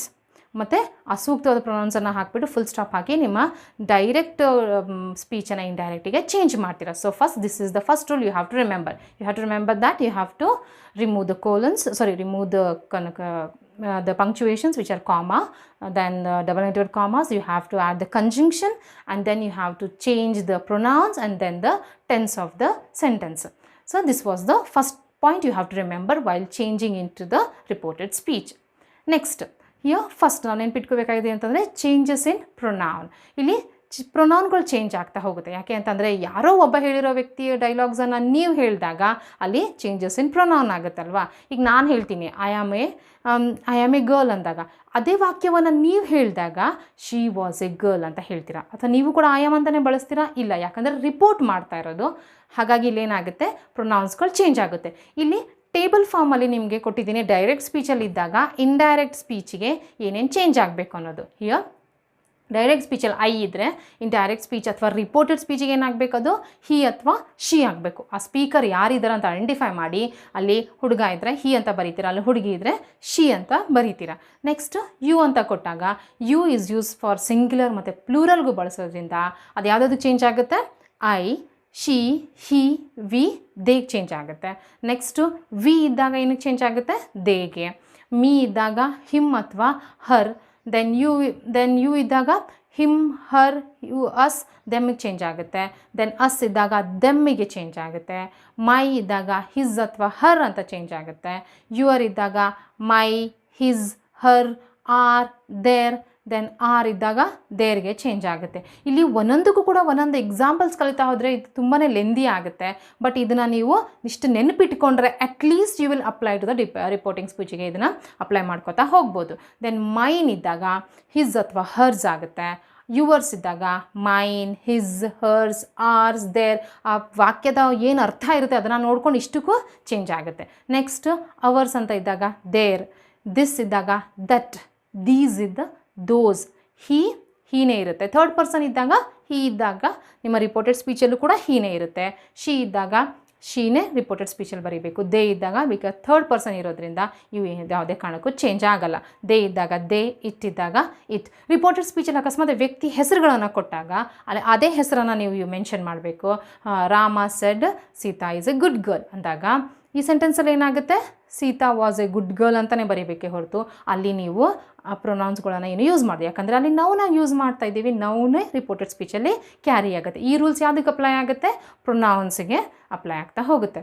Next changes of ಪ್ರೊನೌನನ್ನು ನೋಡ್ಕೊಬಂದ್ರಿ. ಈಗ changes in tense. Second point ಏನು ನೆನ್ಪಿಟ್ಕೋಬೇಕು ಅಂತಂದರೆ ಟೆನ್ಸ್. ಬಿಕಾಸ್ ಇಲ್ಲಿ ನೀವು ಟೆನ್ಸನ್ನು ಚೇಂಜ್ ಮಾಡ್ತೀರಾ. ಯಾಕೆ ಅಂತಂದರೆ ಯಾರೋ ಹೇಳಿರೋ ಅಂಥ ವಾಕ್ಯನ ನೀವು ಹೇಳ್ತಾ ಇದ್ದೀರಾ ಅಂತಂದರೆ ಏನು ಮಾಡ್ತಾ ಇದ್ದೀರಾ, ಪಾಸ್ಟಲ್ಲಿ ನಡೆದಿರೋ ಅಂಥ ಒಂದು ವಾಕ್ಯಗಳನ್ನು ನೀವು ಈಗ ಹೇಳ್ತಾ ಇದ್ದೀರಾ. ಸೊ ನಿಮ್ಮ ರಿಪೋರ್ಟೆಡ್ ಸ್ಪೀಚಲ್ಲಿ ಯಾವ ಇದರಲ್ಲಿ ಇರಬೇಕು, ಪಾಸ್ಟ್ ಟೆನ್ಸಲ್ಲೇ ಇರಬೇಕು. ಅದಕ್ಕೂ ಹಲವಾರು ರೂಲ್ಸ್ಗಳಿದೆ, ಅದನ್ನು ನೋಡ್ಕೋತಾ ಬರೋಣ. ಡೈರೆಕ್ಟ್ ಸ್ಪೀಚಲ್ಲಿ ಅಕಸ್ಮಾತ್ ನಿಮ್ಮ ಸೆಂಟೆನ್ಸು ಪ್ರೆಸೆಂಟ್ ಸಿಂಪಲಲ್ಲಿದ್ದರೆ ಅದು ಯಾವುದಕ್ಕೆ ಚೇಂಜ್ ಆಗುತ್ತೆ, ಪಾಸ್ಟ್ ಸಿಂಪಲ್ಗೆ. For example, Rama said it is cold. So past simple ಆದಾಗ ಏನಾಗುತ್ತೆ, ಅದು Rama said that it was cold. ನಾವು ಸೆಡ್ಡನ್ನು ಆದಮೇಲೆ ಕಂಜಂಕ್ಷನನ್ನು ಯೂಸ್ ಮಾಡಿದ್ದೀವಿ, ದಟ್ ಮತ್ತು ಇಟ್ ಹಾಗೆ ಉಳ್ಕೊಂಡಿದೆ ಹೇಳಿದ್ವಲ್ಲ ನಾವು ಪ್ರೊನೌನಲ್ಲಿ. ಥರ್ಡ್ ಪರ್ಸನ್ ಏನಾಗಿದೆ, ಚೇಂಜ್ ಆಗಲ್ಲ. ಈಸ್ ಅನ್ನೋದು ವಾಸಿಗೆ ಚೇಂಜ್ ಆಗಿದೆ, ಕೋಲ್ಡ್ ಹ್ಯಾಸ್ ರಿಮೇನ್. ಸೊ ಲಾಸ್ಟಿಗೆ full stop. Next rule, present continuous changes to past continuous. Present continuous ಅದಕ್ಕೆ ಚೇಂಜ್ ಆಗಬೇಕು, ಪಾಸ್ಟ್ ಕಂಟಿನ್ಯೂಸ್ ಆಗಿ. ಫಸ್ಟು ನಿಮಗೆ ಟೆನ್ಸಸ್ನ ತುಂಬ ಚೆನ್ನಾಗಿ ಗೊತ್ತಿರಬೇಕು, ಆವಾಗ ಮಾತ್ರ ಇದನ್ನ ಚೇಂಜ್ ಮಾಡಲಿಕ್ಕೆ ಸಾಧ್ಯ. ಪ್ರೆಸೆಂಟ್ ಟೆನ್ಸ್ಗೆ ಏನು ರೂಲ್, ಪ್ರೆಸೆಂಟ್ ಕಂಟಿನ್ಯೂಸ್ಗೆ ಏನು ರೂಲ್ ಇರುತ್ತೆ, ಪಾಸ್ಟ್ ಕಂಟಿನ್ಯೂಸ್ ವಾಕ್ಯ ಇರುತ್ತೆ, ಅದು ನಿಮಗೆ ಚೆನ್ನಾಗಿ ಗೊತ್ತಿರಬೇಕು. ಸೊ ಇಲ್ಲಿ ಸೆಂಟೆನ್ಸ್ ಏನಿದೆ, ಹೀ said I am teaching English online. ಇದನ್ನು ಚೇಂಜ್ ಮಾಡಬೇಕಾದ್ರೆ ಏನಾಗುತ್ತೆ, ಹೀ ಸೆಡ್ ದ್ಯಾಟ್. ದಟ್ಟನ್ನು ಹಾಕಿದ್ವಿ, ಐ ಅನ್ನೋದು ಯಾವುದು ಚೇಂಜ್ ಆಗುತ್ತೆ, ಹೀ. ಯಾಕೆ ಅಂತಂದರೆ ನಮ್ಮ ಸ್ಪೀಕರ್ ಏನಾಗಿದ್ದಾನೆ, ಹೀ ಆಗಿದ್ದಾನೆ. He was teaching English online. Is teaching ಅನ್ನೋದು ಏನಕ್ಕೆ ಚೇಂಜ್ ಆಗಬೇಕು, was teaching. Next, present perfect ಇದ್ದಾಗ ಪಾಸ್ಟ್ ಪರ್ಫೆಕ್ಟಿಗೆ ಚೇಂಜ್ ಆಗುತ್ತೆ. Here Sita shed I have bean on the web since 2016. ಇದು ವಾಕ್ಯವನ್ನು ಕೊಟ್ಟಿದ್ದಾರೆ. Sita shed that she had bean on the web since 2016. Sita ಇರೋದ್ರಿಂದ ಯಾವ ಪ್ರೊನೌನನ್ನು ಯೂಸ್ ಮಾಡಿದ್ವಿ, ಶಿ. ಮತ್ತು ಹ್ಯಾವ್ ಬೀನ್ ಇರೋದ್ರಿಂದ ಅಲ್ಲಿ ಯಾವುದಕ್ಕೆ ನಾವು ಚೇಂಜ್ ಮಾಡಿದ್ವಿ, ಟೆನ್ಸ್ ಹ್ಯಾಡ್ ಬೀನ್. ಮತ್ತು ಬಾಕಿ ವಾಕ್ಯ ಹಾಗೆ ಇರುತ್ತೆ. ಜಸ್ಟ್ ನೀವು ಹ್ಯಾವ್ ಟು ರಿಮೆಂಬರ್ ಪ್ರೊನೌನ್ ಏನಿದೆ ಮತ್ತು ಟೆನ್ಸನ್ನು ನೀವು ತುಂಬ ಚೆನ್ನಾಗಿ ತಿಳ್ಕೊಂಡ್ರೆ ಈಸಿಯಾಗಿ ಚೇಂಜ್ ಮಾಡ್ಬೋದು. ಇವೆಲ್ಲವೂ ಕೂಡ ಅಸರ್ಟಿವ್ ಸೆಂಟೆನ್ಸ್ ಬಗ್ಗೆ ನಾವು ಹೇಳ್ತಾ ಇದ್ದೀವಿ ಅಲ್ವಾ. ಇಲ್ಲಿ ಸಿಂಪಲ್ ಸ್ಟೇಟ್ಮೆಂಟ್ಸ್ಗಳಿದೆ. Next, present perfect continuous will change to past perfect continuous. She said I have been teaching English for 7 years. ಇಲ್ಲಿ ಪ್ರೆಸೆಂಟ್ ಪರ್ಫೆಕ್ಟ್ ಕಂಟಿನ್ಯೂಸ್ ಅನ್ನೋದು ಯಾವ್ದು ಚೇಂಜ್ ಆಗಬೇಕು, ಪಾಸ್ಟ್. ಶಿ ಅಂತ ಇರೋದ್ರಿಂದ she said that she had been teaching English for 7 years. ಇದು past present ಟೆನ್ಸ್ನ 4 ಫಾರ್ಮ್ಸ್ಗೆ ಆಯಿತು. ನೆಕ್ಸ್ಟ್ ಪಾಸ್ಟ್ ಟೆನ್ಸ್ಗೆ ಹೋಗೋಣ. ಪಾಸ್ಟ್ ಟೆನ್ಸ್ ಬಂದಾಗ, ಸಿಂಪಲ್ ಪಾಸ್ಟ್ ಬಂದಾಗ, he said I taught online yesterday. ಅದು ಸಿಂಪಲ್ ಪಾಸ್ಟ್ ಇದ್ದಾಗ ಅದು ಯಾವುದಕ್ಕೆ ಚೇಂಜ್ ಆಗಬೇಕು, ಪಾಸ್ಟ್ ಪರ್ಫೆಕ್ಟಿಗೆ ಚೇಂಜ್ ಆಗಬೇಕು. ಹೀಗಾಗುತ್ತೆ, he said that he had taught online yesterday. ಅಲ್ಲಿ ಟಾಟ್ ಅನ್ನೋದಕ್ಕೆ ಏನು ಸೇರಿಸಿದ್ವಿ, had. This is the rule for the past perfect. Next, past continuous ಇದ್ದಾಗ ಅದು ಯಾವುದಕ್ಕೆ ಚೇಂಜ್ ಆಗುತ್ತೆ, ಪಾಸ್ಟ್ ಪರ್ಫೆಕ್ಟ್ ಕಂಟಿನ್ಯೂಸ್ಗೆ ಚೇಂಜ್ ಆಗುತ್ತೆ. ಇಲ್ಲಿ ಏನಿದೆ ನೋಡಿ sentence, Veda said I was teaching earlier. I was teaching past continuous ಆಯಿತು, change. Veda said that she. Veda is a girl, so pronoun ಏನು ಬಂತು, ಶಿ. ಅಲ್ಲಿ ಹ್ಯಾಡ್ ಬೀನ್ ಟೀಚಿಂಗ್ ಅರ್ಲಿಯರ್. ಇದು ಪಾಸ್ಟ್ ಪರ್ಫೆಕ್ಟ್ ಕಂಟಿನ್ಯೂಸ್ಗೆ ಚೇಂಜ್ ಮಾಡಿದ್ವಿ. ನೆಕ್ಸ್ಟ್, ಪಾಸ್ಟ್ ಪರ್ಫೆಕ್ಟ್ ನಾವು ನೋಡೋಣ. Past perfect ಯಾವುದಕ್ಕೆ ಚೇಂಜ್ ಆಗುತ್ತೆ, ಪಾಸ್ಟ್ ಪರ್ಫೆಕ್ಟ್ಗೆ ಚೇಂಜ್ ಆಗುತ್ತೆ. ಅಂದರೆ ಅಲ್ಲಿ ಟೆನ್ಸ್ ಚೇಂಜ್ ಆಗಲ್ಲ, ಯಾವುದಕ್ಕೆ, ಪಾಸ್ಟ್ ಪರ್ಫೆಕ್ಟಿಗೆ ಮಾತ್ರ. ನೆನ್ಪಿಟ್ಕೋಬೇಕು ಇವೆರಡು ಪಾಯಿಂಟ್ಸ್, ಇದೊಂದು ಮತ್ತು ಪಾಸ್ಟ್ ಪರ್ಫೆಕ್ಟ್ ಕಂಟಿನ್ಯೂಸ್ಗೆ ಎರಡು ಇದ್ದಾಗ ಚೇಂಜ್ ಆಗಲ್ಲ. So teacher said the lesson had already started when he arrived. Teacher said that the lesson had already started when he arrived. ಇಲ್ಲಿ ಟೆನ್ಸ್ ಚೇಂಜ್ ಆಗಲಿಲ್ಲ, ಜಸ್ಟ್ ಏನಾಯಿತು, ಅಲ್ಲಿ ಪ್ರೊನೌನ್ಸ್ಗಳು ಚೇಂಜ್ ಮಾತ್ರ ಆಗುತ್ತೆ. ಇಲ್ಲಿ ಪ್ರೊನೌನ್ ಇಲ್ಲ, ಹಾಗಾಗಿ ಇದು ಪ್ರೊನೌನ್ ನಮ್ಗೆ ಗೊತ್ತಾಗಲ್ಲ. ಬಟ್ ಪಾಸ್ಟ್ ಪರ್ಫೆಕ್ಟಲ್ಲಿ ಇದ್ದಾಗ ಟೆನ್ಸ್ ಚೇಂಜ್ ಆಗಲ್ಲ, ಬಟ್ ಸುಟೇಬಲ್ ಪ್ರೊನೌನ್ಸ್ಗಳನ್ನ ನೀವು ಬರೆದು ರಿಪೋರ್ಟೆಡ್ ಸ್ಪೀಚ್ಗೆ ಕನ್ವರ್ಟ್ ಮಾಡಬೇಕು. ನೆಕ್ಸ್ಟ್, ಪಾಸ್ಟ್ ಪರ್ಫೆಕ್ಟ್ ಕಂಟಿನ್ಯೂಸ್ ಇದ್ದಾಗ ಪಾಸ್ಟ್ ಪರ್ಫೆಕ್ಟ್ ಕಂಟಿನ್ಯೂಸ್ ಇರುತ್ತೆ, ಏನೂ ಚೇಂಜ್ ಆಗಲ್ಲ, there is no change. So read the sentence, example ನೋಡೋಣ. She said I had already been teaching for 5 minutes. ಇಲ್ಲಿ ಶಿ ಇದೆ ಮತ್ತು ರಿಪೋರ್ಟೆಡ್ ಸ್ಪೀಚಿಗೆ ಏನಾಗುತ್ತೆ, she said that she. I ಅನ್ನೋದು ಯಾವುದಕ್ಕೆ ಚೇಂಜ್ ಆಯಿತು, ಶಿ. ಮತ್ತು ಟೆನ್ಸ್ ಏನು ಚೇಂಜ್ ಆಗಲಿಲ್ಲ, ಹಾಗೆ ಉಳ್ಕೊಂಡಿದೆ. She had already been teaching for 5 minutes. ಇದು ಸೇಮ್ ಇರುತ್ತೆ. ಎರಡು ಟೆನ್ಸನ್ನು ನೆನ್ಪಿಟ್ಕೊಳ್ಳಿ. ಪಾಸ್ಟ್ ಪರ್ಫೆಕ್ಟು ಚೇಂಜ್ ಆಗಲ್ಲ, ರಿಪೋರ್ಟೆಡ್ ಸ್ಪೀಚಿಗೆ ಹೋದಾಗ ಪಾಸ್ಟ್ ಪರ್ಫೆಕ್ಟ್ ಕಂಟಿನ್ಯೂಸು ಚೇಂಜ್ ಆಗಲ್ಲ, just you have to change the pronouns, those it will remain the same. ಇದು ಟೆನ್ಸಸ್ ಬಗ್ಗೆ ಆಯಿತು. ಟೆನ್ಸಸ್ಸನ್ನು ನಾವು ನೋಡಿದ್ವಿ ಯಾವುದಕ್ಕೆ ಚೇಂಜ್ ಆಗುತ್ತೆ. ಈಗ ನಾವು ನೋಡ್ತಾ ಇರೋದು ರಿಪೋರ್ಟಿಂಗ್ ವರ್ಬ್. ಇನ್ನೊಂದು ಎಕ್ಸೆಪ್ಷನ್ಸ್ ಏನಂತಂದರೆ ಯಾವ ರಿಪೋರ್ಟಿಂಗ್ ವರ್ಬ್ ಇದ್ದಾಗ ಟೆನ್ಸ್ ಚೇಂಜ್ ಆಗಲ್ಲ ಇನ್ನು ನೋಡ್ತಾ ಹೋಗೋಣ. The rule number 4, if the reporting verb is in the present R future tense, the tense of the indirect speech do not change. ಇಲ್ಲಿ ರಿಪೋರ್ಟಿಂಗ್ ವರ್ಬ್ ಅಂದರೆ ಯಾವುದು? ನಾವು ನೋಡಿದ್ವಿ ರೂಲ್ 1 ರಿಪೋರ್ಟಿಂಗ್ ವರ್ಬ್ ಅಂತಂದರೆ ಸೆಡ್ ಅಂತ ಹೇಳ್ತೀವಲ್ಲ, ಸ್ಪೀಕರ್ ಆದಮೇಲೆ ಏನು ವರ್ಡ್ ಬಂದಿರುತ್ತೆ ಅದನ್ನು ನಾವು ರಿಪೋರ್ಟಿಂಗ್ ವರ್ಬ್ ಅಂತ ಹೇಳ್ತೀವಿ. ಸೊ ಇಲ್ಲಿ ರಿಪೋರ್ಟಿಂಗ್ ವರ್ಬ್ ಯಾವ್ದು ನೋಡಿ, ಎಕ್ಸಾಂಪಲಲ್ಲಿ he says I am unwell. So says ಅನ್ನೋದೇನಾಗುತ್ತೆ ರಿಪೋರ್ಟಿಂಗ್ ವರ್ಬ್. ಈ ಥರ ಸೇಸ್ ಅಂತ ಇದ್ದಾಗ ಯಾವಾಗ ನಮ್ಮ ರಿಪೋರ್ಟಿಂಗ್ ವರ್ಬ್ ಸಿಂಪಲ್ ಪ್ರೆಸೆಂಟಲ್ಲಿರುತ್ತೆ ಅಥವಾ ಪ್ರೆಸೆಂಟ್ ಟೆನ್ಸಲ್ಲಿ ಇರುತ್ತೆ, ಆಗ ನಮ್ಮ ಒಂದು ರಿಪೋರ್ಟೆಡ್ ಸ್ಪೀಚಲ್ಲಿ ಟೆನ್ಸ್ ಚೇಂಜ್ ಆಗಲ್ಲ, ಜಸ್ಟ್ ಪ್ರೊನೌನ್ಸ್ಗಳು ಚೇಂಜ್ ಆಗುತ್ತೆ. ಈ ರಿಪೋರ್ಟೆಡ್ ಸ್ಪೀಚಿಗೆ ಚೇಂಜ್ ಆದಾಗ ಹೇಗಾಗುತ್ತೆ? He says that he is unwell. ಏನಾಗಿದೆ ಅಲ್ಲಿ? ಸೇಸ್ ಹಾಗೆ ಉಳ್ಕೋತು, ಕಂಜಂಕ್ಷನನ್ನು ಆ್ಯಡ್ ಮಾಡಿದ್ವಿ. ಕಂಜಂಕ್ಷನ್ ಆ್ಯಡ್ ಮಾಡಿದ್ಮೇಲೆ ಪ್ರೊನೌನನ್ನು ಚೇಂಜ್ ಮಾಡಿದ್ವಿ ಅಲ್ವಾ. I is change to he ಬಂದಾಗ ಆ್ಯಮ್ ಬಳಸ್ತೀರಾ? ನೋ. ಹೀ ಬಂದಾಗ ಏನು ಪ್ರೆಸೆಂಟಲ್ಲಿ ಬಳಸಬೇಕು? ಈಸ್. ಸೊ ಈಸಿಗೆ ಚೇಂಜ್ ಆಗುತ್ತೆ. ಅನ್ವೆಲ್ ಅಂದರೆ ಟೆನ್ಸ್ ಇಲ್ಲಿ ಏನು ಚೇಂಜ್ ಆಗಲಿಲ್ಲ, it has remains the same. Next future ಟೆನ್ಸ್ಗೆ ಎಕ್ಸಾಂಪಲ್ ನೋಡ್ಕೊಬರೋಣ. ಇಲ್ಲಿ ನೋಡಿ, he will say I need a chair. ಇಲ್ಲಿ he is a speaker, will say ಅನ್ನೋದೇನಾಯಿತು? ನಿಮ್ಮ ರಿಪೋರ್ಟಿಂಗ್ ವರ್ಬು ಫ್ಯೂಚರ್ ಟೆನ್ಸಲ್ಲಿದೆ, ವಿಲ್ ಸೇ ಅಂತ ಹೇಳ್ತಾ ಇದೆ. ಆ ಥರ ವಾಕ್ಯ ಬಂದಾಗ ನೀವೇನು ಮಾಡಬೇಕು? ರಿಪೋರ್ಟೆಡ್ ಸ್ಪೀಚಲ್ಲಿ ಯಾವುದೇ ಟೆನ್ಸಲ್ಲಿ ಚೇಂಜ್ ಆಗಲ್ಲ, ಬಟ್ ಪ್ರೊನೌನ್ಸ್ ಚೇಂಜ್. ನೆನ್ಪಿಟ್ಕೋಬೇಕು. ರಿಪೋರ್ಟೆಡ್ ಸ್ಪೀಚಿಗೆ ಏನಾಗುತ್ತೆ? ಹೀ will say that he needs A chair. ಏನಾಯಿತು? ಐ ಅನ್ನೋದು ಹೀಗೆ ಚೇಂಜ್ ಆಯಿತು. ಹಾಗಾಗಿ ನೀಡ್ಗೆ ನಾವು ಏನನ್ನು ಹಾಕಿದ್ವಿ? Verb needs. ಇದು ಇಷ್ಟು ಸಬ್ಜೆಕ್ಟ್ ವರ್ಬ್ ಅಗ್ರಿಮೆಂಟ್ ಚೆನ್ನಾಗಿ ಗೊತ್ತಿದ್ರೆ ಇದನ್ನು ನಾವು ಹೇಳ್ತಾ ಹೋಗ್ಬೋದು. ನೆಕ್ಸ್ಟ್ ಇಲ್ಲಿ ಏನಂತಂದರೆ ರೂಲ್ 5, ರಿಪೋರ್ಟಿಂಗ್ ವರ್ಬ್ಸ್ಗಳು ಇನ್ನೊಂದು ಏನಂತಂದರೆ ಇನ್ನೊಂದು ಎಕ್ಸೆಪ್ಷನ್, ಇನ್ನೊಂದು ಇಂಪಾರ್ಟೆಂಟ್ ಪಾಯಿಂಟ್ ಏನು ನೆನ್ಪಿಟ್ಕೋಬೇಕು ಅಂದರೆ, the reported speech express a universal truth, habitual action, historical, geographical or scientific fact, the tense of the verb in indirect speech remains the same. ಇಲ್ಲೇನಾಗುತ್ತೆ? ನಿಮ್ಮ ರಿಪೋರ್ಟಿಂಗ್ ಡೈರೆಕ್ಟ್ ಸ್ಪೀಚಲ್ಲಿ ಯಾವುದೇ ಒಂದು universal truth, for example universal truth ಅಂತ ಅಂದರೆ sun rises in the east, okay, the earth is in spherical shape ಅಂತ ಹೇಳ್ತೀವಿ. ಆ ಥರ ಒಂದು ಸೈಂಟಿಫಿಕ್ ಟ್ರುತ್ ಆಗಿರ್ಬೋದು, ಯೂನಿವರ್ಸಲ್ ಟ್ರುತ್ ಆಗಿರ್ಬೋದು, ಅಥವಾ habitual actions, I do exercise daily, daily habitual ಆ್ಯಕ್ಷನ್ಸ್ಗಳೇನಿರುತ್ತೆ, ಹಿಸ್ಟಾರಿಕಲ್ ಅಥವಾ ಜಾಗ್ರಫಿಕಲ್ ಫ್ಯಾಕ್ಟ್ಸ್ಗಳೇನಿರುತ್ತೆ, ಆ ಥರ ವಾಕ್ಯಗಳನ್ನ ಕೊಟ್ಟಾಗ ಅದ್ರ ಟೆನ್ಸು ಕೂಡ ಚೇಂಜ್ ಆಗಲ್ಲ. ಎಕ್ಸಾಂಪಲ್ ನೋಡ್ತಾ ಹೋಗೋಣ. See here Keats said truth is beauty. These are the some ಪ್ರೊವರ್ಬ್ಸ್ಗಳು ಕೂಡ ಚೇಂಜ್ ಆಗಲ್ಲ. ಟ್ರುತ್ ಈಸ್ ಬ್ಯೂಟಿ ಅಂದಾಗ Keats said that truth is beauty. ಸೆಡ್ಡನ್ನು ಆ್ಯಡ್ ಮಾಡಿದ್ವಿ, ದಟ್ಟನ್ನು ಆ್ಯಡ್ ಮಾಡಿದ್ವಿ, ಮತ್ತು ಆ ಟೆನ್ಸ್ ಹಾಗೆ ಉಳ್ಕೊಂಡಿದೆ. ದೆನ್ ವಿಭಾ, ಸೆಕೆಂಡ್ ಸೆಂಟೆನ್ಸ್ ನೋಡೋಣ. Vibha, I study for 2 hours every day. ಈ ಸೆಂಟೆನ್ಸ್ ಯಾವುದ್ರಲ್ಲಿದೆ? ಡೈರೆಕ್ಟ್ ಸ್ಪೀಚಲ್ಲಿದೆ. ಯಾವ ಫಾರ್ಮಲ್ಲಿದೆ ಇದು? This is in the script ಫಾರ್ಮಲ್ಲಿದೆ. ಇಲ್ಲಿ ಸೆಡ್ ಅಥವಾ ಯಾವುದೇ ರಿಪೋರ್ಟಿಂಗ್ ವರ್ಬ್ ಇಲ್ಲ. ಇಲ್ಲಿ ಇದನ್ನು ನೀವೇನು ಮಾಡ್ತೀರಾ? ರಿಪೋರ್ಟೆಡ್ ಸ್ಪೀಚ್ಗೆ ಚೇಂಜ್ ಮಾಡಿದಾಗ ಏನಾಗುತ್ತೆ? Vibha said that she studies for 2 hours every day. ಇಲ್ಲಿ ಟೆನ್ಸ್ ಚೇಂಜ್ ಆಯ್ತಾ? ಇಲ್ಲ, ಯಾಕಂದರೆ ಇದು ಹ್ಯಾಬಿಚುವಲ್ ಆ್ಯಕ್ಷನ್ ಇದೆ, so it will not change. Next then Sagar said the earth revolves around the sun. Sagar said that the earth revolves around the sun. ಇದು ಕೂಡ ಹಾಗೆ ಹೇಳಬೇಕು, ಯಾಕಂದರೆ this is the universal truth. So these are the examples of the universal truth.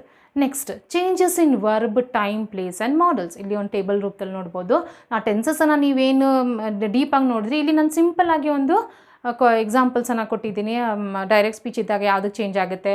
Do, does ಇದ್ದಾಗ ಇಂಡೈರೆಕ್ಟಿಗೆ ಏನು change ಆಗಬೇಕು? Tense did. Then is, am, are ಇದ್ದಾಗ indirect ಸ್ಪೀಚಿಗೆ ಏನು ಚೇಂಜ್ ಆಗಬೇಕು? ವಾಸ್ ಮತ್ತು ವರಿಗೆ ಚೇಂಜ್ ಆಗಬೇಕು. ಡಿಡ್ ಇದ್ದಾಗ ಹ್ಯಾಸ್, ಹ್ಯಾವ್ ಇದ್ದಾಗ ಹ್ಯಾಡಿಗೆ ಚೇಂಜ್ ಆಗುತ್ತೆ. Did, had done. Has or have done ಇದ್ದಾಗ ಹ್ಯಾಡ್ ಡನ್ಗೆ ಚೇಂಜ್ ಆಗಬೇಕು. Was doing, had been doing. Next are the modals ಬಂದಾಗ, ಮಾಡಲ್ಸಿಗೆ ಬಂದಾಗ ನೀವೇನು ಚೇಂಜ್ ಮಾಡಬೇಕು? ಶಲ್ ಇದ್ದಾಗ ಶುಡ್ ಅಥವಾ ವುಡ್. ವಿಲ್ ಇದ್ದಾಗ ಅದು ಯಾವುದಕ್ಕೆ ಚೇಂಜ್ ಆಗಬೇಕು? ವುಡ್. ಮೇ ಇದ್ದಾಗ ಮೈಟ್. ಕ್ಯಾನ್ ಇದ್ದಾಗ ಕುಡ್. ಇಷ್ಟನ್ನ ಟೇಬಲನ್ನು ನೀವು ಚೆನ್ನಾಗಿ ನೆನ್ಪಿಟ್ಕೊಂಡ್ರೆ, ಬೈ ಹಾರ್ಟ್ ಮಾಡಿಕೊಂಡ್ರೆ ಈಸಿಯಾಗಿ ನೀವು ರಿಪೋರ್ಟೆಡ್ ಸ್ಪೀಚಿಗೆ ಚೇಂಜ್ ಮಾಡ್ಬೋದು. ನೆಕ್ಸ್ಟ್ ಮಸ್ಟ್ ಇದ್ದಾಗ had to. This, that, these, those, now, then, ago, before, today, that day, tonight, that night, yesterday, the previous day, tomorrow, the next day, or the following day. Here, there. ಇಷ್ಟು ಕೂಡ changes ಆಗುತ್ತೆ. ಇವೆಲ್ಲವೂ ಕೂಡ ನೆನ್ಪಿಟ್ಕೋಬೇಕು. ಯಾಕಂದರೆ today ಅಂತ ಕೊಟ್ಟಾಗ ರಿಪೋರ್ಟೆಡ್ಗೆ that day ಅಂತ ಬಳಸಬೇಕು. ಟು ನೈಟ್ ಅಂತ ಕೊಟ್ಟಾಗ ದಟ್ ನೈಟ್ ಅಂತ ಬಳಸಬೇಕು. ಈ ಟೇಬಲ್ ಏನಿದೆ ನೀವು ನೀಟಾಗಿ ಬೈ ಹಾರ್ಟ್ ಮಾಡ್ಕೊಳ್ಳೇಬೇಕು. ಅದು ಮಾಡಲಿಲ್ಲ ಅಂತಂದರೆ you can change it into reported speech in a correct form. ಇಲ್ಲಿವರೆಗೆ ಚೇಂಜಸ್ ಇನ್ ವರ್ಬ್ಸ್, ಟೈಮ್, ಪ್ಲೇಸನ್ನು ನೋಡಿದ್ವಿ ಅಲ್ವಾ. ನೆಕ್ಸ್ಟ್ ನಾವು ಹೋಗೋಣ changes. Rule number 7, changes of interrogative sentence. Interrogative sentence ಅಂತಂದರೆ ಇಲ್ಲಿ ನೋಡುವಂಥದ್ದು ಯಾವುದಂದರೆ ಕ್ವಶನ್ ಫಾರ್ಮ್ ಕೊಟ್ಟಾಗ ಅಥವಾ ಕ್ವಶನ್ ಟೈಪ್ ಸೆಂಟೆನ್ಸ್ಗಳನ್ನ ಕೊಟ್ಟಾಗ ಹೇಗೆ ಚೇಂಜ್ ಮಾಡಬೇಕು, ಇದ್ರ ಮೇಲೆ ನೀವು ಸ್ವಲ್ಪ ಜಾಸ್ತಿ ಗಮನ ಕೊಡಿ. ಯಾಕೆ ಅಂತಂದರೆ ನಿಮ್ಮ ಎಕ್ಸಾಮಿನೇಷನಲ್ಲಿ ಕೇಳೋವಂಥದ್ದೇ ಕ್ವಶನ್ ಮತ್ತು ಆನ್ಸರ್ ಇರೋವಂಥ ಒಂದು ಡೈಲಾಗನ್ನು ಕೊಟ್ಟಿರ್ತಾರೆ. ಹಾಗಾಗಿ ಕ್ವಶನ್ಸ್ಗಳನ್ನು ನೀವು ಚೆನ್ನಾಗಿ ರಿಪೋರ್ಟೆಡ್ ಸ್ಪೀಚ್ಗೆ ಚೇಂಜ್ ಮಾಡಿದ್ರೆ ನಿಮ್ಮ ಒಂದು ರಿಪೋರ್ಟೆಡ್ ಸ್ಪೀಚ್ ಆನ್ಸರ್ ತುಂಬ ಚೆನ್ನಾಗಿ ಬರುತ್ತೆ. ಸೊ ಏನೇನು ರೂಲ್ಸನ್ನು ಫಾಲೋ ಮಾಡಬೇಕು ನೋಡ್ತಾ ಹೋಗೋಣ ಬನ್ನಿ. The reporting verb shed or said to is changed in asked, demanded, ordered, enquired as per the nature of the sentence. ಇಲ್ಲಿ ಕ್ವಶನ್ ಫಾರ್ಮ್ ಕೊಟ್ಟಾಗ, ಕ್ವಶನ್ ಟೈಪ್ ಸೆಂಟೆನ್ಸ್ ಕೊಟ್ಟಾಗ ಅಲ್ಲಿ ಸೆಡ್ ಅಥವಾ ಸೆಡ್ ಟು ಅಂತ ಇರೋವಂಥ ಒಂದು ವರ್ಬ್, ರಿಪೋರ್ಟಿಂಗ್ ವರ್ಬ್ ಯಾವುದಕ್ಕೆ change ಆಗಬೇಕು? ಆಸ್ಕ್ಡ್, ಡಿಮಾಂಡೆಡ್, ಆರ್ಡರ್ಡ್, ಎನ್ಕ್ವೈರ್ಡ್, ಕ್ವೆಶ್ಚನ್ಡ್ ಅಂತ ಈ ಥರ ಆಗುತ್ತೆ. ನಿಮಗೆ ತುಂಬ ಕಷ್ಟ ಆಗುತ್ತೆ ನಮ್ಗೆ ಇವೆಲ್ಲ ನೆನ್ಪಿಟ್ಕೊಳಕ್ಕಂದ್ರೆ ಆಸ್ಕ್ಡ್ ಅನ್ನೋದು ಈಸಿಯಾಗಿ ಎಲ್ಲದೂ ಕೂಡ ಅಪ್ಲೈ ಆಗುತ್ತೆ. ಈಸಿಯಾಗಿ ನೀವು ಯೂಸ್ ಮಾಡ್ಬೋದು. ನಮಗೆ ತುಂಬ ಕನ್ಫ್ಯೂಷನ್ ಆಗುತ್ತೆ, ಎನ್ಕ್ವೈರ್ಡ್ ಬರೀಬೇಕಾ, ಕ್ವೆಶ್ಚನ್ಡ್ ಅಂತ ಬರೀಬೇಕಾ ಅಂತಂದರೆ ಸಿಂಪ್ಲಿ ಯೂಸ್ ಆಸ್ಕ್ಡ್. ಆಸ್ಕ್ಡ್ ಅಂತ ಹಾಕಿದ್ರೆ ಅದು ಕ್ವಶನಿಗೆ ನೀಟಾಗಿ ಅಪ್ಲೈ ಆಗುತ್ತೆ. ಸೊ ಎಕ್ಸಾಂಪಲನ್ನು ನೋಡ್ಕೊತಾ ಬರೋಣ. ಇಲ್ಲಿ ಹೇಗೆ ಎಕ್ಸಾಂಪಲ್ ಇರುತ್ತೆ? Rama said what is Sita doing. ಇಲ್ಲಿ ಕೋಟ್ ಫಾರ್ಮಲ್ಲಿ ಕೊಟ್ಟಿದ್ದಾರೆ. ಸೆಂಟೆನ್ಸನ್ನು ನೋಡ್ಬೋದು. ಇಲ್ಲಿ ಏನಿದೆ? ಕ್ವಶನ್ ಟೈಪ್ ಸೆಂಟೆನ್ಸ್ ಇದೆ ಅಥವಾ ಇಂಟರಾಗೇಟಿವ್ ಸೆಂಟೆನ್ಸ್ ಇದೆ. ಅದನ್ನು ಹೇಗೆ ಚೇಂಜ್ ಮಾಡ್ತೀರಾ? ಇಲ್ಲಿ ನೀವು ರಿಪೋರ್ಟೆಡ್ ಸ್ಪೀಚ್ಗೆ ಬಂದಾಗ Rama asked what Sita was doing. ಇಲ್ಲಿ ಇನ್ನೊಂದು ನೆನ್ಪಿಟ್ಕೋಬೇಕಾಗಿರೋದು ಏನು ಅಂತಂದರೆ, ನೀವು ಪ್ರೊನೌನ್ ಇದ್ದರೆ ಪ್ರೊನೌನನ್ನು ಚೇಂಜ್ ಮಾಡ್ತೀರಾ, tense as per the rules change ಮಾಡ್ತೀರಾ, ಮತ್ತು ಕೊಟ್ಟಿರೋವಂಥ ಪ್ರಶ್ನೆಯನ್ನು ನೀವು ಏನಕ್ಕೆ ಚೇಂಜ್ ಮಾಡಬೇಕು? ಸ್ಟೇಟ್ಮೆಂಟ್ ರೂಪದಲ್ಲಿ ಚೇಂಜ್ ಮಾಡಬೇಕು ಅಲ್ವಾ. ಅಲ್ಲಿ ಕ್ವಶನ್ ಮಾರ್ಕನ್ನು ಕೂಡ ತೆಗೆದಾಕಬೇಕು. ಆ್ಯಸ್ ಪರ್ ನಮ್ಮ ರೂಲ್ ಏನು ಹೇಳುತ್ತೆ? Comma, inverted comma, question mark, exclamatory marks ಎಲ್ಲವೂ ಕೂಡ ತೆಗೆದು ನೀವೇನು ಮಾಡಬೇಕು? ರಿಪೋರ್ಟೆಡ್ ಸ್ಪೀಚ್ಗೆ you have to add the full stop. You have to make it a statement ಫಾರ್ಮಲ್ಲಿ ಬರೆಯುವಂಥದ್ದು. ಹಾಗಾಗಿ ನೋಡ್ಬೋದು ಇಲ್ಲಿ ರಾಮ ಅಂತ ಬರೆದ್ವಿ, ಸೆಟ್ ಬದಲು ಯಾವುದನ್ನು ಯೂಸ್ ಮಾಡಿದ್ವಿ? ಆಸ್ಟ್ ಅಂತ ಯೂಸ್ ಮಾಡಿದ್ವಿ. ನೆಕ್ಸ್ಟ್ ಏನಿದೆ? What is Sita doing. ನಮ್ಮ ಡೈರೆಕ್ಟ್ ಸ್ಪೀಚಲ್ಲಿ ಇರೋದನ್ನ ಚೇಂಜ್ ಮಾಡಬೇಕು ಅಂದಾಗ ವಾಟ್ ಸೀತಾ ವಾಸ್ ಡೂಯಿಂಗ್ ಅನ್ನೋದನ್ನು ಬರೆದಿದ್ದೀವಿ. ಏನಂತಂದರೆ ವಾಟ್ ಆದಮೇಲೆ ಏನು ಬರಬೇಕು? ನಮ್ಮ ಸಬ್ಜೆಕ್ಟ್ ಬರಬೇಕು, ನಮ್ಮ ಸ್ಪೀಕರ್ ಬರಬೇಕು. ಅಲ್ಲಿ ಸಬ್ಜೆಕ್ಟ್ ಬಂದು ಆಮೇಲೆ ಏನಾಗಬೇಕು? ವರ್ಬ್ ಬರಬೇಕು. ಅದು ಸ್ಟೇಟ್ಮೆಂಟನ್ನು ಕರೆಕ್ಟ್ ಫಾರ್ಮ್ ಆಗುತ್ತೆ. ಇಲ್ಲಿ ಕ್ವಶನ್ ಕನ್ಸ್ಟ್ರಕ್ಟ್ ಮಾಡಿದಾಗ ಏನು ಬರೀತೀರಾ? ವಾಟ್ ಯೂಸ್ ಮಾಡ್ತೀರಾ, ಹೆಲ್ಪಿಂಗ್ ಯೂಸ್ ಮಾಡ್ತೀರಾ, ಅದು ನಮ್ಮ ಇಂಟರಾಗೇಟಿವ್ ಸೆಂಟೆನ್ಸನ್ನು ಕನ್ಸ್ಟ್ರಕ್ಷನ್. ಅಂದರೆ what are you doing, why are you crying ಅಂತ ಹೇಳ್ತೀವಿ. WH ಆದಮೇಲೆ ಏನು ಬಂದಿದೆ? ಅಲ್ಲಿ ಹೆಲ್ಪಿಂಗ್ ವರ್ಬ್ ಬಂದಿದೆ. ಅದು ಕ್ವಶನ್ ಫಾರ್ಮ್ ಸೆಂಟೆನ್ಸನ್ನು ರಚನೆ. ಅದನ್ನು ನೀವು ರಿಪೋರ್ಟೆಡ್ ಫಾರ್ಮಿಗೆ ಚೇಂಜ್ ಮಾಡಿದಾಗ ವಾಟ್ ಆದಮೇಲೆ ಏನು ಬರಬೇಕು? ಅಲ್ಲಿ ಸಬ್ಜೆಕ್ಟ್ ಬರಬೇಕು. ಅಲ್ಲಿ ವಾಟ್ ಆದಮೇಲೆ ನಾವು ಇಲ್ಲಿ ಸಬ್ಜೆಕ್ಟ್ ಯಾರು? ಸೀತಾ. ಹಾಗಾಗಿ ಸೀತಾ ಅಂತ ಯೂಸ್ ಮಾಡಿದ್ವಿ. ಅಲ್ಲಿ ಹಿ ಶಿ ಅಂತ ಇದ್ದಿದ್ರೆ ಹಿ ಶಿ ಬರಬೇಕು, ಆಮೇಲೆ ನಿಮ್ಮ ಹೆಲ್ಪಿಂಗ್ ವರ್ಬ್ ಬರಬೇಕು. ಇದು ನೆನಪಿಟ್ಕೊಳ್ಳಿ. ವಾಟ್ ಸೀತಾ ಇಸ್ ಡೂಯಿಂಗ್ ಹಾಕ್ಬಿಟ್ಟು ನೀವು ಫುಲ್ ಸ್ಟಾಪ್ ಹಾಕಿದ್ರೆ ಅದಕ್ಕೆ ಮಾರ್ಕ್ಸ್ ಕೊಡಲ್ಲ, ಅಥವಾ this is not the correct form of changing into reported speech. ಅಲ್ಲಿ WH ವರ್ಡ್ ಬಂದಮೇಲೆ ಸಬ್ಜೆಕ್ಟ್ ಬರಬೇಕು, ಆಮೇಲೆ ನಿಮ್ಮ ಹೆಲ್ಪಿಂಗ್ ವರ್ಬ್ ಬರಬೇಕು. ಹೆಲ್ಪಿಂಗ್ ವರ್ಬ್ ಮೊದಲೇ ಆ್ಯಡ್ ಮಾಡೋ ಹಾಗಿಲ್ಲ. So this is what you have to remember while changing into the reported speech. Next ನೋಡೋಣ ಏನಿದೆ ಅಂತಂದ. Next is while a sentence starts with a reporting verb, then at the conversation type if or whether is added to as the joining clause. ಅಂದರೆ conversion ಮಾಡಿದಾಗ ಇಲ್ಲಿ ನಾವು WH question ನೋಡಿದ್ವಿ. ಇನ್ನೊಂದು question form ಯಾವ್ದು ಕೇಳ್ತಾರೆ ಅಂತಂದರೆ ಎಸ್ ಆರ್ ನೋ ಕ್ವಶನ್ ಅಂತಾರೆ. ಎಸ್ ಆರ್ ನೋ ಕ್ವಶನ್ಗೆ ನಮ್ಮ ಅದರ ರಚನೆ ಹೇಗಿರುತ್ತೆ? ಅಲ್ಲಿ ಹೆಲ್ಪಿಂಗ್ ವರ್ಬಿಂದ ಸ್ಟಾರ್ಟ್ ಆಗುತ್ತೆ. ಎಸ್ ಆರ್ ನೋ ಕ್ವಶನ್ ಅಂತಂದರೆ are you writing, are you going tomorrow, do you have pen ಅಂದರೆ ಇವು ಎಸ್ ಆರ್ ನೋ ಕ್ವಶನ್. ಅಂದರೆ ಏನಾಗುತ್ತೆ? ಅದರದ ರಚನೆ ಹೇಗಿರುತ್ತೆ? ಹೆಲ್ಪಿಂಗ್ ವರ್ಬ್ ಮೊದಲು ಬರುತ್ತೆ, am, is, are, do, did ಅಂತ ಹಾಕೊಂಡು ನಾವು ಪ್ರಶ್ನೆನ ರಚನೆ ಮಾಡ್ತೀವಿ. ಇದನ್ನೇ ಎಸ್ ಆರ್ ನೋ ಕ್ವಶನ್ಸ್ ಅಂತ. ಈ ಥರ ಪ್ರಶ್ನೆಗಳು ಬಂದಾಗ ನೀವೇನನ್ನು ಬಳಸಬೇಕು? ಅಲ್ಲಿ ಯಾವ ಒಂದು ಕಂಜಂಕ್ಷನನ್ನು ಹಾಕಬೇಕು? ಇಫ್ ಅಥವಾ ವೆದರನ್ನು ಯೂಸ್ ಮಾಡಬೇಕು. ಅಲ್ಲಿ ನೆಕ್ಸ್ಟ್ ಎಕ್ಸಾಂಪಲ್ ನೋಡ್ಕೊತಾ ಹೋಗೋಣ ಬನ್ನಿ. Sita shed will she come for lunch. ಇಲ್ಲಿ ನೋಡ್ಬೋದು ನೀವು ಹೆಲ್ಪಿಂಗ್ ವರ್ಬ್ ಮೊದಲು ಬಂದಿದೆ will, she come for lunch. ಇದನ್ನು ಎಸ್ ಆರ್ ನೋ ಕ್ವಶನ್ ಅಂತ ಹೇಳ್ತಾರೆ. ಇದನ್ನು ಚೇಂಜ್ ಮಾಡಬೇಕು ಅಂತ ಅಂದಾಗ ನೀವೇನು ಮಾಡ್ತೀರಾ? ಆ್ಯಸ್ ಯೂಶ್ವಲಿ ಕ್ವಶನ್ ಬಂದಾಗ ಏನು ಯೂಸ್ ಮಾಡಬೇಕು? ಆಸ್ಟ್. ಸೀತಾ ಆಸ್ಟ್. ಅಲ್ಲಿ ಯಾವ ಒಂದು ಕಂಜಂಕ್ಷನ್ ಹಾಕ್ತೀರಾ ಅಥವಾ ಯಾವ ಒಂದು ಕ್ಲಾಸನ್ನು, ಜಾಯ್ನಿಂಗ್ ಕ್ಲಾಸನ್ನು ಹಾಕ್ತೀರಾ? ಇಫ್ ಅಥವಾ ವೆದರು ಕೂಡ ಬಳಸ್ಬೋದು. ಇಲ್ಲಿ ನಾನು ಇಫನ್ನು ಬಳಸಿದ್ದೀನಿ. She asked if she would come for lunch. She ಅನ್ನೋದೇನಾಯಿತು ಆ್ಯಸ್ ಯೂಶುವಲ್ ನಮ್ಮ ಸ್ಟೇಟ್ಮೆಂಟ್ ಕನ್ಸ್ಟ್ರಕ್ಷನ್ ಇದ್ದಾಗ ಸಬ್ಜೆಕ್ಟ್ ಫಸ್ಟ್ ಬರಬೇಕು, ಆಮೇಲೆ ನಮ್ಮ ಹೆಲ್ಪಿಂಗ್ ವರ್ಬ್ ಬರಬೇಕು, ಆಮೇಲೆ ಸೆಂಟೆನ್ಸನ್ನು ರಚನೆ ಆಗುತ್ತೆ. ಇಲ್ಲಿ ವಿಲ್ ಅನ್ನೋದು ಯಾವುದು ಚೇಂಜ್ ಆಗಿದೆ? ವುಡ್. ನಾವು ಕಾಲಮಲ್ಲಿ ನೋಡಿದ್ವಿ ಅಲ್ವಾ, ವಿಲ್ ಯಾವುದು ಚೇಂಜ್ ಆಗಬೇಕು? ವುಡ್. ಮತ್ತು ಫಸ್ಟ್ ಸಬ್ಜೆಕ್ಟ್ ಬರಬೇಕು, ಆಮೇಲೆ ಹೆಲ್ಪಿಂಗ್ ವರ್ಬ್ ಬಂದು ಆ ಸ್ಟೇಟ್ಮೆಂಟ್ ರೂಪಕ್ಕೆ ಚೇಂಜ್ ಆಗಬೇಕು. So this is what about the yes or no question. ಇವೆರಡೂ ಟೈಪನ್ನು ನೀಟಾಗಿ ನೀವು ಗಮನ ಇಟ್ಟು ನೋಡಿಕೊಂಡ್ರೆ ಯಾವುದೇ ಕ್ವಶನನ್ನು ಕೊಟ್ಟರು ಕೂಡ ಚೇಂಜ್ ಮಾಡಲಿಕ್ಕೆ ಬರುತ್ತೆ. And this is very important. Go through it properly. Next, here in the case of the sentence starts from WH question, then no extra conjunction is used. extra conjunction ಅಂದರೆ ಯಾವುದು? ಇಲ್ಲಿ ದಟ್ ಆ ಥರ ಒಂದು ಕಂಜಂಕ್ಷನನ್ನು use ಮಾಡೋ ಹಾಗಿಲ್ಲ. ನೀವು assertive type sentence ಬಂದಾಗ ದಟ್ಟನ್ನು ಬಳಸ್ತೀರಾ. ಕ್ವಶನ್ ಬಂದಾಗ ಆಸ್ಟ್ ಆದಮೇಲೆ ದಟ್ ಅಂತ ಕಂಜಂಕ್ಷನ್ ಯೂಸ್ ಮಾಡಬಾರ್ದು. ಇಲ್ಲಿ ಕ್ವಶನ್ ಒಂದಿದೆ, ಎಕ್ಸಾಂಪಲ್ ನೋಡ್ಕೊತಾ ಬರೋಣ.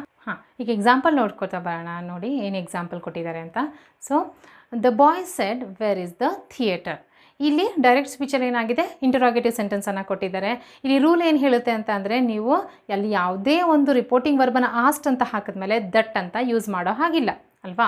So how will change in the reported speech? The boy enquired where the theatre was. ಇಲ್ಲಿ ಸೆಂಟೆನ್ಸ್ ಚೇಂಜ್ ಆದಮೇಲೆ ಏನಾಗಿದೆ? ನಾವು ಆಸ್ಟ್ ಬದಲು ಯಾವ ವರ್ಡನ್ನು ಯೂಸ್ ಮಾಡಿದ್ದೀವಿ? ಎನ್ಕ್ವೈರ್ಡ್ ಅಂತ ಯೂಸ್ ಮಾಡಿದ್ದೀವಿ. So where the theatre was, where ಆದಮೇಲೆ ಏನಾಗಿದೆ? ನಮ್ಮ ಒಂದು ಸಬ್ಜೆಕ್ಟ್ ಬಂದಿದೆ. ದ ಥಿಯೇಟರ್ ಆದಮೇಲೆ ನಾವು ಹೆಲ್ಪಿಂಗ್ ವರ್ಬನ್ನು ಯೂಸ್ ಮಾಡಿದ್ದೀವಿ. So this is what about the changing the interrogative ಸೆಂಟೆನ್ಸನ್ನು ಹೇಗೆ ಚೇಂಜ್ ಮಾಡಬೇಕು, ಯಾವ ರೂಲ್ಸನ್ನು ನೆನ್ಪಿಟ್ಕೋಬೇಕು ಅಂತ ನೋಡಿದ್ವಿ. ಸೊ ನೆಕ್ಸ್ಟ್ ಏನು ಅಂತ ಅಂದರೆ, ಇಲ್ಲಿ reporting imperative sentences. Imperative sentence ಅಂದ್ರೇನು? ಆರ್ಡರ್ಸ್, ಕಮಾಂಡ್, ವಿಶ್ ಅಥವಾ ಅಡ್ವೈಸ್ಗಳು ಬಂದಾಗ ಯಾವ ರೀತಿಯಲ್ಲಿ ಚೇಂಜ್ ಮಾಡಬೇಕು ಮತ್ತು ಅದಕ್ಕೆ ಏನೇನು ರೂಲ್ಸನ್ನು ಫಾಲೋ ಮಾಡಬೇಕು ಅಂತ ನೋಡ್ತಾ ಹೋಗೋಣ ಬನ್ನಿ. We will use to as a joining clause before the reported command or request, and the reported verb will be changed according to the moods of the sentences. Example, ordered, request, then advised, forbid or begged. ಇಲ್ಲಿ ಏನಾಗುತ್ತೆ ಅಂತಂದರೆ, ಅಲ್ಲಿ imperative ಸೆಂಟೆನ್ಸನ್ನು ಮೂಡನ್ನು ನೋಡಿಕೊಂಡು ಅದು order ಆಗಿದೆಯಾ, request ಆಗಿದೆಯಾ ಅಥವಾ advice ಆಗಿದೆಯಾ ಅಂತ ನೋಡಿಕೊಂಡು ನಿಮ್ಮ ರಿಪೋರ್ಟಿಂಗ್ ವರ್ಬ್ ಏನಾಗುತ್ತೆ? ಚೇಂಜ್ ಆಗ್ತಾ ಹೋಗುತ್ತೆ. ಮತ್ತು ಅಲ್ಲಿ ಆ ಒಂದು ಕ್ಲಾಸ್ ಆ ಒಂದು ಏನು ಆರ್ಡರ್ ಕೊಟ್ಟಿರ್ತಾರೆ ಅದ್ರ ಮುಂಚೆ ನೀವೇನನ್ನು ಆ್ಯಡ್ ಮಾಡಬೇಕು? ಟು ಅನ್ನು ಆ್ಯಡ್ ಮಾಡಬೇಕು. ಅಲ್ಲಿ ಇದು ಆ್ಯಸ್ ಯೂಶುವಲ್ ಚೇಂಜ್ ಆದ ರಿಪೋರ್ಟೆಡ್ ಸ್ಪೀಚ್ಗೆ ಚೇಂಜ್ ಮಾಡಿದಾಗ. ಎಕ್ಸಾಂಪಲ್ ನೋಡ್ತಾ ಹೋಗೋಣ. The man said please bring me a chair. ಇಲ್ಲೇನಾಗಿದೆ? ಪ್ಲೀಸ್ ಅಂತ ವರ್ಡನ್ನು ನೋಡಿದ ತಕ್ಷಣ ನಿಮ್ಗೇನಾಗುತ್ತೆ? ಅದು ಹಿಯರ್ ರಿಕ್ವೆಸ್ಟ್ ಆಗಿದೆ ಅಲ್ವಾ. ಸೊ ರಿಪೋರ್ಟಿಂಗ್ ವರ್ಬ್ ಏನಾಗಬೇಕು? ರಿಕ್ವೆಸ್ಟೆಡ್. ಸೊ ಸೆಂಟೆನ್ಸ್ ರಿಪೋರ್ಟೆಡ್ ಸ್ಪೀಚಲ್ಲಿ ಹೇಗಾಗುತ್ತೆ? The man requested to bring him a chair. ಇಲ್ಲೇನಾಯಿತು? ಇಲ್ಲಿ ಸೆಂಟೆನ್ಸು ನಾವು ಬ್ರಿಂಗ್ ಬದಲು ಆ ವರ್ಡನ್ನು ಆ ಒಂದು ಇಂಪರೇಟಿವ್ ಸೆಂಟೆನ್ಸ್ಗೆ ನಾವು ಜಸ್ಟ್ ಏನು ಆ್ಯಡ್ ಮಾಡಿದ್ವಿ? ಟು ಅನ್ನು ಸೇರಿಸಿದ್ವಿ. ರಿಕ್ವೆಸ್ಟೆಡ್ ಪ್ಲೀಸನ್ನು ತೆಗೆದು ಹಾಕಿದ್ದೀವಿ. ಮತ್ತು the man requested to bring him a chair. As usual pronouns change ಆಗುತ್ತೆ. ನೆಕ್ಸ್ಟ್ ಇನ್ನು ಎಕ್ಸಾಂಪಲ್ ನೋಡ್ಕೊತಾ ಹೋಗೋಣ ಬನ್ನಿ. ಹಿಯರ್ ಡೈರೆಕ್ಟ್ ಸ್ಪೀಚಿಗೆ ಬಂದ ಒಂದು ಸೆಂಟೆನ್ಸ್ ಇದೆ. The officer shed fall back ಅಲ್ವಾ. ಇದೇನಾಗಿದೆ? ಫಾಲ್ ಬ್ಯಾಕ್ ಅಂತ ನೋಡಿದ ತಕ್ಷಣ ಏನಾಗುತ್ತೆ? ಆರ್ಡರ್ ಇರೋದ್ರಿಂದ ಇಲ್ಲಿ ರಿಪೋರ್ಟೆಡ್ ಸ್ಪೀಚ್ಗೆ ಚೇಂಜ್ ಮಾಡಿದಾಗ ಏನಾಗುತ್ತೆ? The officer order to fall back. ಏನಾಯಿತು? ಟು ಅಂತ ಸೇರಿಸಿದ್ವಿ, ಆರ್ಡರ್ಡ್ ಅಂತ ಹಾಕಿದ್ವಿ. ಇದು ಇಂಪೇರೇಟಿವ್ ಸೆಂಟೆನ್ಸ್ಗೆ. Next example, mother said listen to your elders. Sentence reported ಸ್ಪೀಚಿಗೆ ಬಂದಾಗ ಹೇಗಾಗುತ್ತೆ? ಅಥವಾ ಇಂಡೈರೆಕ್ಟ್ ಸ್ಪೀಚಿಗೆ ಚೇಂಜ್ ಆದಾಗ mother advised to listen to my elders. ಅಲ್ಲಿ ಹೇಳ್ತಾ ಇರೋದು ಯಾರಿಗೆ? ಅವರೇ ಹೇಳ್ತಾ ಇರೋದ್ರಿಂದ ಅಲ್ಲಿ ಮೈಯನ್ನು ಬಳಸಿದ್ವಿ. ನೆಕ್ಸ್ಟ್ ಡೈರೆಕ್ಟ್ ಇನ್ನೊಂದು ಸೆಂಟೆನ್ಸ್ ನೋಡೋಣ. Teacher said don't right all the questions. Teacher said ಇದೆ ಮತ್ತು ಇದು ಕೂಡ ಒಂದು ಏನಪ್ಪ ಇನ್ಸ್ಟ್ರಕ್ಷನ್ ಅಥವಾ ಒಂದು ಆರ್ಡರ್ ಆಗಿರೋದ್ರಿಂದ ಇಲ್ಲೇನು ಮಾಡಿದ್ವಿ ನಾವು? Teacher instructed not to write all questions. ಇಲ್ಲಿ ಡು ನಾಟ್ ರೈಟ್ ಬದಲು ನಾವು ಡು ಅಂತ ತೆಗೆದು ಹಾಕ್ಬಿಟ್ಟು ಏನು ಮಾಡಿದ್ವಿ? ನಾಟ್ ಟು ರೈಟ್ ಅಂತ ಹಾಕಿದ್ವಿ. ಇದು ಇಂಪೆರೇಟಿವ್ ಸೆಂಟೆನ್ಸ್ಗೆ ಬಂದಾಗ ಯೂಸ್ ಮಾಡಬೇಕಾಗಿರೋ ರೂಲ್ಸ್ ಅಥವಾ ರೂಲ್ಸನ್ನು ಫಾಲೋ ಮಾಡಬೇಕು. Next reporting exclamatory sentences. Next ಏನಂತಂದರೆ ಎಕ್ಸ್ಕ್ಲಮೇಟರಿ ಸೆಂಟೆನ್ಸ್ಗೆ ಬಂದಾಗ ಏನೇನು ನೆನ್ಪಿಟ್ಕೋಬೇಕು? To change direct exclamatory speeches to the indirect one, we need to replace interjection hooray, wow, als, oh, etc. with joining clause that, and the exclamatory WH words what, how will be replaced by very before the adjective in the reported clause. ಇಲ್ಲೇನಾಗುತ್ತೆ ಅಂತಂದರೆ interjections ಅಂತಂದರೆ ಏನು ಹೇಳುತ್ತೆ, sudden feelings ಅಂತ ಹೇಳುತ್ತಲ್ವಾ. ಅಲ್ಲಿ ನಾವು sudden feelings ಬರುವಂಥ ವರ್ಡ್ಸ್ಗಳು ಹುರ್ರೆ, wow ಇವೆಲ್ಲ ನೀವು ಏನು ಮಾಡಬೇಕು, ಅದು ತೆಗೆದುಬಿಟ್ಟು ಅಲ್ಲಿ ಏನು ಅಲ್ಲಿ ಸಡನ್ ಫೀಲಿಂಗ್ ಎಕ್ಸ್ಪ್ರೆಸ್ ಆಗಿದೆ ಅದನ್ನು ನೋಡಿಕೊಂಡು ನೀವು ರಿಪೋರ್ಟೆಡ್ ಸ್ಪೀಚ್ಗೆ ಬರೀಬೇಕು. ಒಂದೊಂದ್ಸಲ WH ವರ್ಡ್ಸನ್ನು ಕೂಡ ನಾವು ಯೂಸ್ ಮಾಡಿರ್ತೀವಿ. ವಾಟ್ ಎ ಬ್ಯೂಟಿಫುಲ್ ಫ್ಲವರ್ ಅಂದಾಗ ಅದನ್ನು ತೆಗೆದು ನೀವು ವೆರಿ ಬ್ಯೂಟಿಫುಲ್ ಫ್ಲವರ್ ಅಂತ ಬರೀಬೇಕು. ಎಕ್ಸಾಂಪಲ್ಸನ್ನು ನೋಡಿದ್ರೆ ನಿಮಗೆ ಐಡಿಯಾ ಸಿಗುತ್ತೆ. ನೋಡ್ತಾ ಹೋಗೋಣ ಬನ್ನಿ. What are the examples here? Ramesh shed ಹುರ್ರೆ India won the match. ಇಲ್ಲಿ ಈ ಸೆಂಟೆನ್ಸನ್ನು ನೋಡಿದ ತಕ್ಷಣ ಎಕ್ಸ್ಕ್ಲಮೇಟರಿ ಸೆಂಟೆನ್ಸ್ ಅಂತ ಹೇಳುತ್ತೆ. ಇಲ್ಲಿ ರಮೇಶ್ ಎಕ್ಸ್ಕ್ಲೇಮ್ಡ್ ಅಂತ ಯೂಸ್ ಮಾಡಬೇಕು. ಯಾಕೆ ಅಂತಂದರೆ ಎಕ್ಸ್ಕ್ಲಮೇಟರಿಗೆ ಕೆಲವೊಂದು ರಿಪೋರ್ಟಿಂಗ್ ವರ್ಬ್ಸ್ ಇರುತ್ತೆ. Ramesh ಎಕ್ಸ್ಕ್ಲೇಮ್ಡ್ with Joy that India had won the match. ಇಲ್ಲಿ ವಿತ್ ಜಾಯ್ ಅಥವಾ ವಿತ್ ಸಾರೋ ಅವನ್ನ ನೀವು ಸೆಂಟೆನ್ಸನ್ನು ಅರ್ಥವನ್ನು ನೋಡ್ಕೊಂಡು ಖುಷಿಯಿಂದ ಹೇಳಿರೋದ್ರಿಂದ ಎಕ್ಸ್ಕ್ಲೇಮ್ಡ್ ಅಂತ ಹಾಕಿದ್ವಿ, ವಿತ್ ಜಾಯ್ ಅಂತ ಬರೆದ್ವಿ. That India had won the match. India won the match ಅನ್ನೋದು ಪಾಸ್ಟ್ ಟೆನ್ಸು ಪಾಸ್ಟ್ ಪರ್ಫೆಕ್ಟ್ಗೆ ಚೇಂಜ್ ಆಯಿತು. Next sentence, I said alas my pet died. Here sentence report ಫೀಚ್ಗೆ ಹೇಗೆ ಚೇಂಜ್ ಆಗುತ್ತೆ? ಐ ಎಕ್ಸ್ಕ್ಲೇಮ್ಡ್ ವಿತ್ ಗ್ರೀಫ್ ಅಥವಾ I exclaimed with sorrow ಅಂತಲೂ ಕೂಡ use ಮಾಡ್ಬೋದು. That my pet had died. ಅಲ್ಲಿ ನಾನೇ ಸೆಂಟೆನ್ಸನ್ನು ಐ ಎಕ್ಸ್ಕ್ಲೇಮ್ಡ್ ಅಂತ ಇರೋದ್ರಿಂದ ಅಲ್ಲಿ ಪ್ರೊನೌನ್ ಏನಾಗಿರಬೇಕು, ಐಯೇ ಉಳ್ಕೊಂಡಿದೆ. ಸೊ ಎಕ್ಸ್ಕ್ಲೇಮ್ಡ್ ಅಂತ ಯೂಸ್ ಮಾಡಿದ್ವಿ reporting verb with grief. Grief ಅಂದರೆ ದುಃಖ. ಇಲ್ಲಿ ಎಕ್ಸ್ಕ್ಲಮೇಟರಿ ಸೆಂಟೆನ್ಸ್ ಬಂದಾಗ ಈ ಥರ ಚೇಂಜಸನ್ನು ಮಾಡ್ಕೋಬೇಕು. ಯೋ next, commonly use reporting verbs. ಕೆಲವೊಂದು ರಿಪೋರ್ಟಿಂಗ್ ವರ್ಬ್ಸನ್ನು ನೆನ್ಪಿಟ್ಕೋಬೇಕು. ಸೆಡ್ ಟು, ಅಸರ್ಟಿವ್ ಬಂದಾಗ ನಾವೇನು ಮಾಡ್ತೀವಿ, ಸೆಡ್ ಟು ಅಂತ ಯೂಸ್ ಮಾಡ್ತೀವಿ. ಟೋಲ್ಡ್ ಅಂತ ಹೇಳ್ತೀವಿ. ನೆಕ್ಸ್ಟ್ ಆಸ್ಕ್ಡ್ ಕ್ವಶನ್ ಟೈಪ್ ಒಂದು ಡೈಲಾಗ್ ಬಂದಾಗ complimented, requested, informed, offered, apologised, ordered, wished, greeted, welcomed, agreed, disagreed, pleaded, demanded, grumbled, believed, considered, opined, remarked, repeated, replied, exclaimed, suggested, decided, etc. ಈ reporting verbs ಯಾವಾಗ use ಆಗುತ್ತೆ? ಆ ಸೆಂಟೆನ್ಸನ್ನು ಅರ್ಥ ಮಾಡಿಕೊಂಡು ಅದರ ಒಂದು ಅರ್ಥ ಏನಿದೆ, ಅದರ ಮೂಡ್ ಏನಿದೆ, ಅದು ಕ್ವಶನ್ನ, ಎಕ್ಸ್ಕ್ಲಮೇಟರಿನ, ಇಂಪೆರೇಟಿವಾ ಅಂತ ನೋಡಿಕೊಂಡು ಈ ರಿಪೋರ್ಟಿಂಗ್ ವರ್ಬ್ಸನ್ನು ಸೂಕ್ತವಾದದನ್ನು ನೀವು ಆ ರಿಪೋರ್ಟೆಡ್ ಸ್ಪೀಚ್ಗೆ ಬಳಸಬೇಕು. ಬಟ್ ಇವೆಲ್ಲ ವರ್ಡ್ಸ್ಗಳು ನಿಮಗೆ ಗೊತ್ತಿರಬೇಕು while changing into the reported speech. ಇಲ್ಲಿ ನಾವು ಇಷ್ಟನ್ನು ರೂಲ್ಸನ್ನು ನೋಡ್ಕೊಂಡು ಬಂದ್ವಿ ಅಲ್ವಾ? ಆ ರೂಲ್ಸನ್ನು ನೋಡಿಕೊಂಡಾಗ ಆ ರೂಲ್ಸ್ ಎಲ್ಲ ರೂಲ್ಸು ಕೂಡ very important. Because we can't miss any rule. ಆ ರಿಪೋರ್ಟೆಡ್ ಸ್ಪೀಚ್ ಏನಿದೆ it is very complicated topic ಅಂತಲೇ ಹೇಳ್ಬೋದು. ಬಟ್ ಅದನ್ನು ಒಂದು ಸಲ ತಿಳ್ಕೊಂಡ್ರೆ ಈಸಿಯಾಗಿ ನೀವು ಚೇಂಜ್ ಮಾಡ್ಬೋದು. ಇಲ್ಲಿ ಎಕ್ಸಾಂಪಲ್ಸನ್ನು ನೋಡ್ಕೊತಾ ಬರೋಣ. ಇಲ್ಲಿ ಕ್ವಶನ್ ನಂಬರ್ 27 ಇರುತ್ತೆ ಎಕ್ಸಾಮಿನೇಷನ್ ಕೇಳೋವಂಥದ್ದು. ಮತ್ತು ಎಷ್ಟು ಮಾರ್ಕ್ಸಿಗೆ ಇರುತ್ತೆ? 5 ಮಾರ್ಕ್ಸಿಗೆ. ಇಲ್ಲಿ ನಾವು ಪ್ರೀವಿಯಸ್ ಇಯರ್ ಕ್ವಶನ್ ಪೇಪರ್ ಕೇಳಿರುವಂಥ ಪ್ರಶ್ನೆಯನ್ನು ಒಂದು ನೋಡ್ಕೊತಾ ಬರೋಣ. ಮಾರ್ಚ್ 2015 ಒಂದು ಡೈಲಾಗನ್ನು ಕೊಟ್ಟಿದ್ದಾರೆ. ಆ ಡೈಲಾಗನ್ನು ನೀವು ರಿಪೋರ್ಟೆಡ್ ಸ್ಪೀಚ್ಗೆ ಚೇಂಜ್ ಮಾಡಬೇಕು. ಸೊ ಇಲ್ಲಿ ನಾವು ಹಂತವಾಗಿ ಚೇಂಜ್ ಮಾಡ್ತಾ ಹೋಗೋಣ. ಒಂದೊಂದೇ ಸೆಂಟೆನ್ಸನ್ನು ಚೇಂಜ್ ಮಾಡೋಣ. ಬಟ್ ಇದನ್ನು ಒಂದೊಂದು ಸೆಂಟೆನ್ಸನ್ನು ಚೇಂಜ್ ಮಾಡಬೇಕಾದ್ರೆ ನೀವು ಒಂದೊಂದು ಸೆಂಟೆನ್ಸ್ ಬಿಟ್ಟು ಲೈನ್ ಬಿಟ್ಟು ಹಾಗಿಲ್ಲ. ಎಕ್ಸಾಮಿನೇಷನ್ ಏನು ಬರೀಬೇಕು? You have to write in the paragraph form. ಇಲ್ಲಿ ಕೊಟ್ಟಿರುವಂಥದ್ದೇನು ಫಸ್ಟ್ ಏನು ಐಡೆಂಟಿಫೈ ಮಾಡ್ತೀರಾ? ಸ್ಕ್ರಿಪ್ಟ್ ಫಾರ್ಮಲ್ಲಿ ಇದೆಯಾ ಅಂತ ಫಸ್ಟ್ ಐಡೆಂಟಿಫೈ ಮಾಡ್ತೀರಾ. ಸ್ಕ್ರಿಪ್ಟ್ ಫಾರ್ಮಲ್ಲಿ ಕೊಟ್ಟಿದ್ದಾರೆ. ಡೋನಾ ಲೋರಾ ಸ್ಪೀಕರ್ ಆಗಿದ್ದಾರೆ. ಅದ್ರ ಮುಂದೆ ಒಂದು ಡೈಲಾಗನ್ನು ಕೊಟ್ಟಿದ್ದಾರೆ. ಏನು ಡೈಲಾಗ್ ಇದೆ? First, Dona Lora, do you use a shoe brush as a handkerchief ಅಲ್ವಾ? ಇಲ್ಲಿ ಹ್ಯಾಂಕರ್ಚಿಫ್ ಒಂದು ಪ್ರಶ್ನೆ, ಕ್ವಶನ್ ಮಾರ್ಕ್ ಇದೆ. ಮತ್ತು ಯಾವ ಥರ ಕ್ವಶನ್ ಮಾರ್ಕ್ ಇದು? WH ಕ್ವಶನ್ ಅಲ್ಲ ಇದು. This is the yes or no question. ಯಾಕಂದರೆ ನಮ್ಮ ಕ್ವಶನ್ ಯಾವುದರಿಂದ ಸ್ಟಾರ್ಟ್ ಆಗಿದೆ? ಇಲ್ಲಿ helping verb do you use a shoe brush as a handkerchief question mark ಇದೆ ಲಾಸ್ಟಿಗೆ. ಇದನ್ನು ಹೇಗೆ ಚೇಂಜ್ ಮಾಡ್ತೀರಾ ನೀವು? ಇಲ್ಲಿ ಆನ್ಸರ್ ನೋಡೋಣ. ಇಲ್ಲಿ ಓವರಾಲ್ ನಾನು ಆನ್ಸರನ್ನು ಪ್ಯಾರಾಗ್ರಾಫ್ ರೀತಿಯಲ್ಲಿ ಹೀಗೆ ಬರೀಬೇಕು, ನಿಮ್ಗೆ ಐಡಿಯಾ ಇರಲಿ ಅಂತ ಒಟ್ಟಿಗೆ ಕೊಟ್ಟಿದ್ದೀನಿ. ಬಟ್ ಅಲ್ಲಿ ಕಲರ್ಸ್ ಚೇಂಜ್ ಆಗಿದೆ ನೋಡಿ ಒಂದೊಂದು ಡೈಲಾಗು ಕೂಡ. ಅಲ್ಲಿ ಫಸ್ಟ್ ಸೆಂಟೆನ್ಸನ್ನು ಹೇಗೆ ಚೇಂಜ್ ಮಾಡ್ತೀರಾ? Dona Lora, she is the speaker. Question form ಇರೋದ್ರಿಂದ ಏನು ಯೂಸ್ ಮಾಡಿದ್ರಿ? ಆಸ್ಟ್ ಅಂತ ಯೂಸ್ ಮಾಡಿದ್ರಿ. ಅಲ್ಲಿ ನಮ್ಮ ಇನ್ನೊಬ್ಬ ಡೈಲಾಗ್ ಯಾರು ಕೇಳ್ಕೊತಾ ಇರೋದು? Don Gonzalo. ಹಾಗಾಗಿ ಆಸ್ಕ್ಡ್ ಡಾನ್ ಗೊಂಜಾಲೋ. ವೆದರ್ ಯಾಕೆ ಯೂಸ್ ಮಾಡಿದ್ವಿ? ಎಸ್ ಆರ್ ನೋ ಕ್ವಶನ್ ಇದೆ. ಇಲ್ಲಿ ಯು ಅನ್ನೋದು ಯಾವುದಕ್ಕೆ ಚೇಂಜ್ ಆಯಿತು? He used a shoe brush as a handkerchief. ಇಲ್ಲಿ ಯೂಸ್ ಅನ್ನೋದು ಯೂಸ್ಡ್ ಆಯಿತು. ಯಾಕಂದರೆ ಪ್ರೆಸೆಂಟಲ್ಲಿ ಇರೋದ್ರಿಂದ ಪಾಸ್ಟಿಗೆ ಚೇಂಜ್ ಆಯಿತು. ಪ್ರೊನೌನ್ ಯು ಇರೋದ್ರಿಂದ ಹೀಗೆ ಚೇಂಜ್ ಆಯಿತು. Question form yes or no question ಇದ್ದ ನಾವೇನು ಯೂಸ್ ಮಾಡಿದ್ವಿ?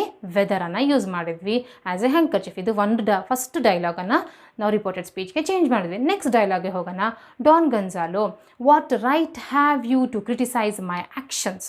ಅಲ್ಲಿ ಇದು ಕೂಡ ಕ್ವಶನ್ ಫಾರ್ಮಲ್ಲಿದೆ. ಆದರೆ ಈ ಡೈಲಾಗಲ್ಲಿ ಏನಾಗಿದೆ, ಡೊನಾಲ್ಡ್ ಲೋರಾಗೆ ಡಾನ್ ಗೊನ್ಜಾಲೋ ಉತ್ತರ ಕೊಡ್ತಾ ಇರೋದ್ರಿಂದ ನಾವೇನು ಬಳಸ್ಬೇಕಿಲ್ಲಿ, Don Gonzalo replied what right she had to criticise his action. ಅಲ್ಲಿ ಆ ಕ್ವಶನ್ ಫಾರ್ಮನ್ನು ನಾವು ಸ್ಟೇಟ್ಮೆಂಟ್ ರೂಪದಲ್ಲಿ ಚೇಂಜ್ ಮಾಡಿದ್ವಿ, ಬಟ್ ಅಲ್ಲಿ ಆಸ್ಟ್ ಅಂತ ಬಳಸಲಿಲ್ಲ. ಯಾಕೆಂದರೆ ಆ ಡೈಲಾಗನ್ನು ಏನಾಗಿದೆ ಕ್ವಶನಲ್ಲಿ ಇದ್ದರೂ ಕೂಡ ಅದು ಪ್ರತಿ ಉತ್ತರ ಆಗಿರೋದ್ರಿಂದ ರಿಪ್ಲೈಡ್ ಅಂತಲೇ ಬರೀಬೇಕು ಅಲ್ಲಿ. ವಾಟ್ ರೈಟ್ ಇಲ್ಲಿ ಮತ್ತೇನಾಗಬೇಕು, ಅದು ಸ್ಟೇಟ್ಮೆಂಟ್ ರೂಪಕ್ಕೆ ಚೇಂಜ್ ಮಾಡೋದ್ರಿಂದ ಫಸ್ಟು ನಮ್ಮ ಸಬ್ಜೆಕ್ಟ್ ಬರಬೇಕು. ಸಬ್ಜೆಕ್ಟ್ ಬರೋದ್ರಿಂದ she had to criticise his action. ಇಲ್ಲಿ ಯು ಅನ್ನೋದ್ರಿಂದ ಶೀಗೆ ಚೇಂಜ್ ಆಗ್ತು. ಆಮೇಲೆ ಅಲ್ಲಿ ಮೈ ಆ್ಯಕ್ಷನಿಂದ ಹಿಸ್ ಆ್ಯಕ್ಷನ್ಗೆ ಚೇಂಜ್ ಆಗಿದೆ. ನೆಕ್ಸ್ಟ್ ಡೈಲಾಗ್ ಯಾವುದು ಅಂತಂದರೆ, Donald Laura a neighbour's right. Donald Laura replied that hers was a neighbour's right. So a neighbour's right ಅಂತ ಉತ್ತರ ಕೊಟ್ಟಿದ್ದಾರೆ. ಅದನ್ನು ಹೇಗೆ ಚೇಂಜ್ ಮಾಡ್ತೀರಾ, ದಟ್ ರಿಪ್ಲೈಡ್ ಅಂತ ಹಾಕಿಬಿಟ್ಟು that hers was a neighbour's right. A neighbour's right ಅಂತ ಇದೆಯಲ್ವಾ, ಅದನ್ನು ಪಾಸ್ಟ್ ಟೆನ್ಸಿಗೆ ಚೇಂಜ್ ಮಾಡಿದಾಗ ಹರ್ಸ್ ನೇಬರ್ ರೈಟಿಗೆ ಚೇಂಜ್ ಆಗುತ್ತೆ. Then Don Gonzalo I do not care to listen to nonsense. ಇಲ್ಲಿ ಡಾನ್ ಗೊನ್ಜಾಲೋ ಏನು ರಿಟೋರ್ಡೆಡ್ ಅಂತಂದರೆ ತುಂಬ ರಿಟೋರ್ಡೆಡ್ ಅಂತಂದರೆ ಕೋಪದಿಂದ ಹೇಳುವಂಥದ್ದು, ಅಥವಾ ರಿಪ್ಲೈಡ್ ಇನ್ ಆ್ಯಂಗ್ರಿ ಅಂತಲೂ ಹೇಳ್ಬೋದು. ಬಟ್ ಇಲ್ಲಿ ರಿಟೋರ್ಡೆಡ್ ಅಂತ ಹೇಳಿದ್ದಾರೆ. That he did not care to listen to nonsense. I ಅನ್ನೋದಕ್ಕೆ ಏನು ಮಾಡಿದ್ವಿ, ಹಿ ಅಂತ ಇದ್ವಿ. ಡೂ ಅನ್ನೋದು ಡಿಡ್ಡಿಗೆ ಚೇಂಜ್ ಆಗಿದೆ. Not to listen to nonsense. As usual pronouns change ಮಾಡಿದ್ವಿ, ಟೆನ್ಸ್ ಚೇಂಜ್ ಮಾಡಿದ್ವಿ. Last one, Donald Lora you are very polite. ಇಲ್ಲಿ Donald Lora sarcastically remark that he was very polite. ಇದು ನಮ್ಮ ಪ್ಯಾರಾಗ್ರಾಫ್ಗೆ ಚೇಂಜ್ ಆಗಿದೆ.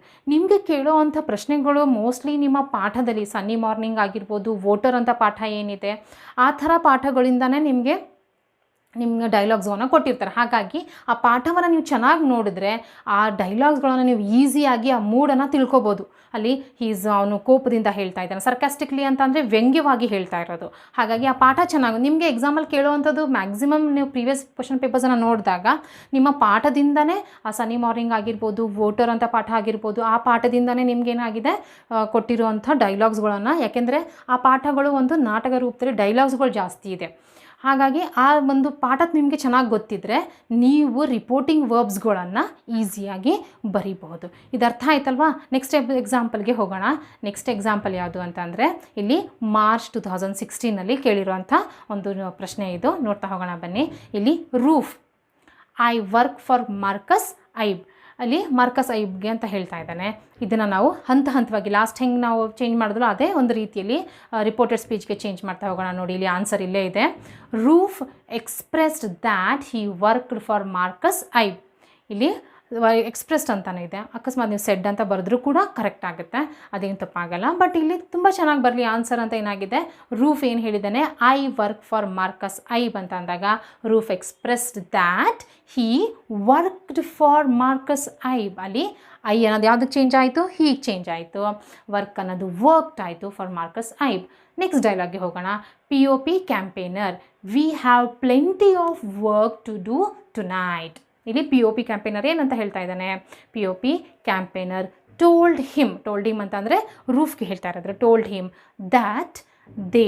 ಇಲ್ಲಿ ವಿ ಅನ್ನೋದು ಯಾವುದಕ್ಕೆ ಚೇಂಜ್ ಆಯಿತು, they had plenty of work to do that night. ಅಲ್ಲಿ ಟು ನೈಟ್ ಅನ್ನೋದು ಯಾವುದಕ್ಕೆ ಚೇಂಜ್ ಆಯಿತು, ದಟ್ ನೈಟಿಗೆ ಚೇಂಜ್ ಆಯಿತು.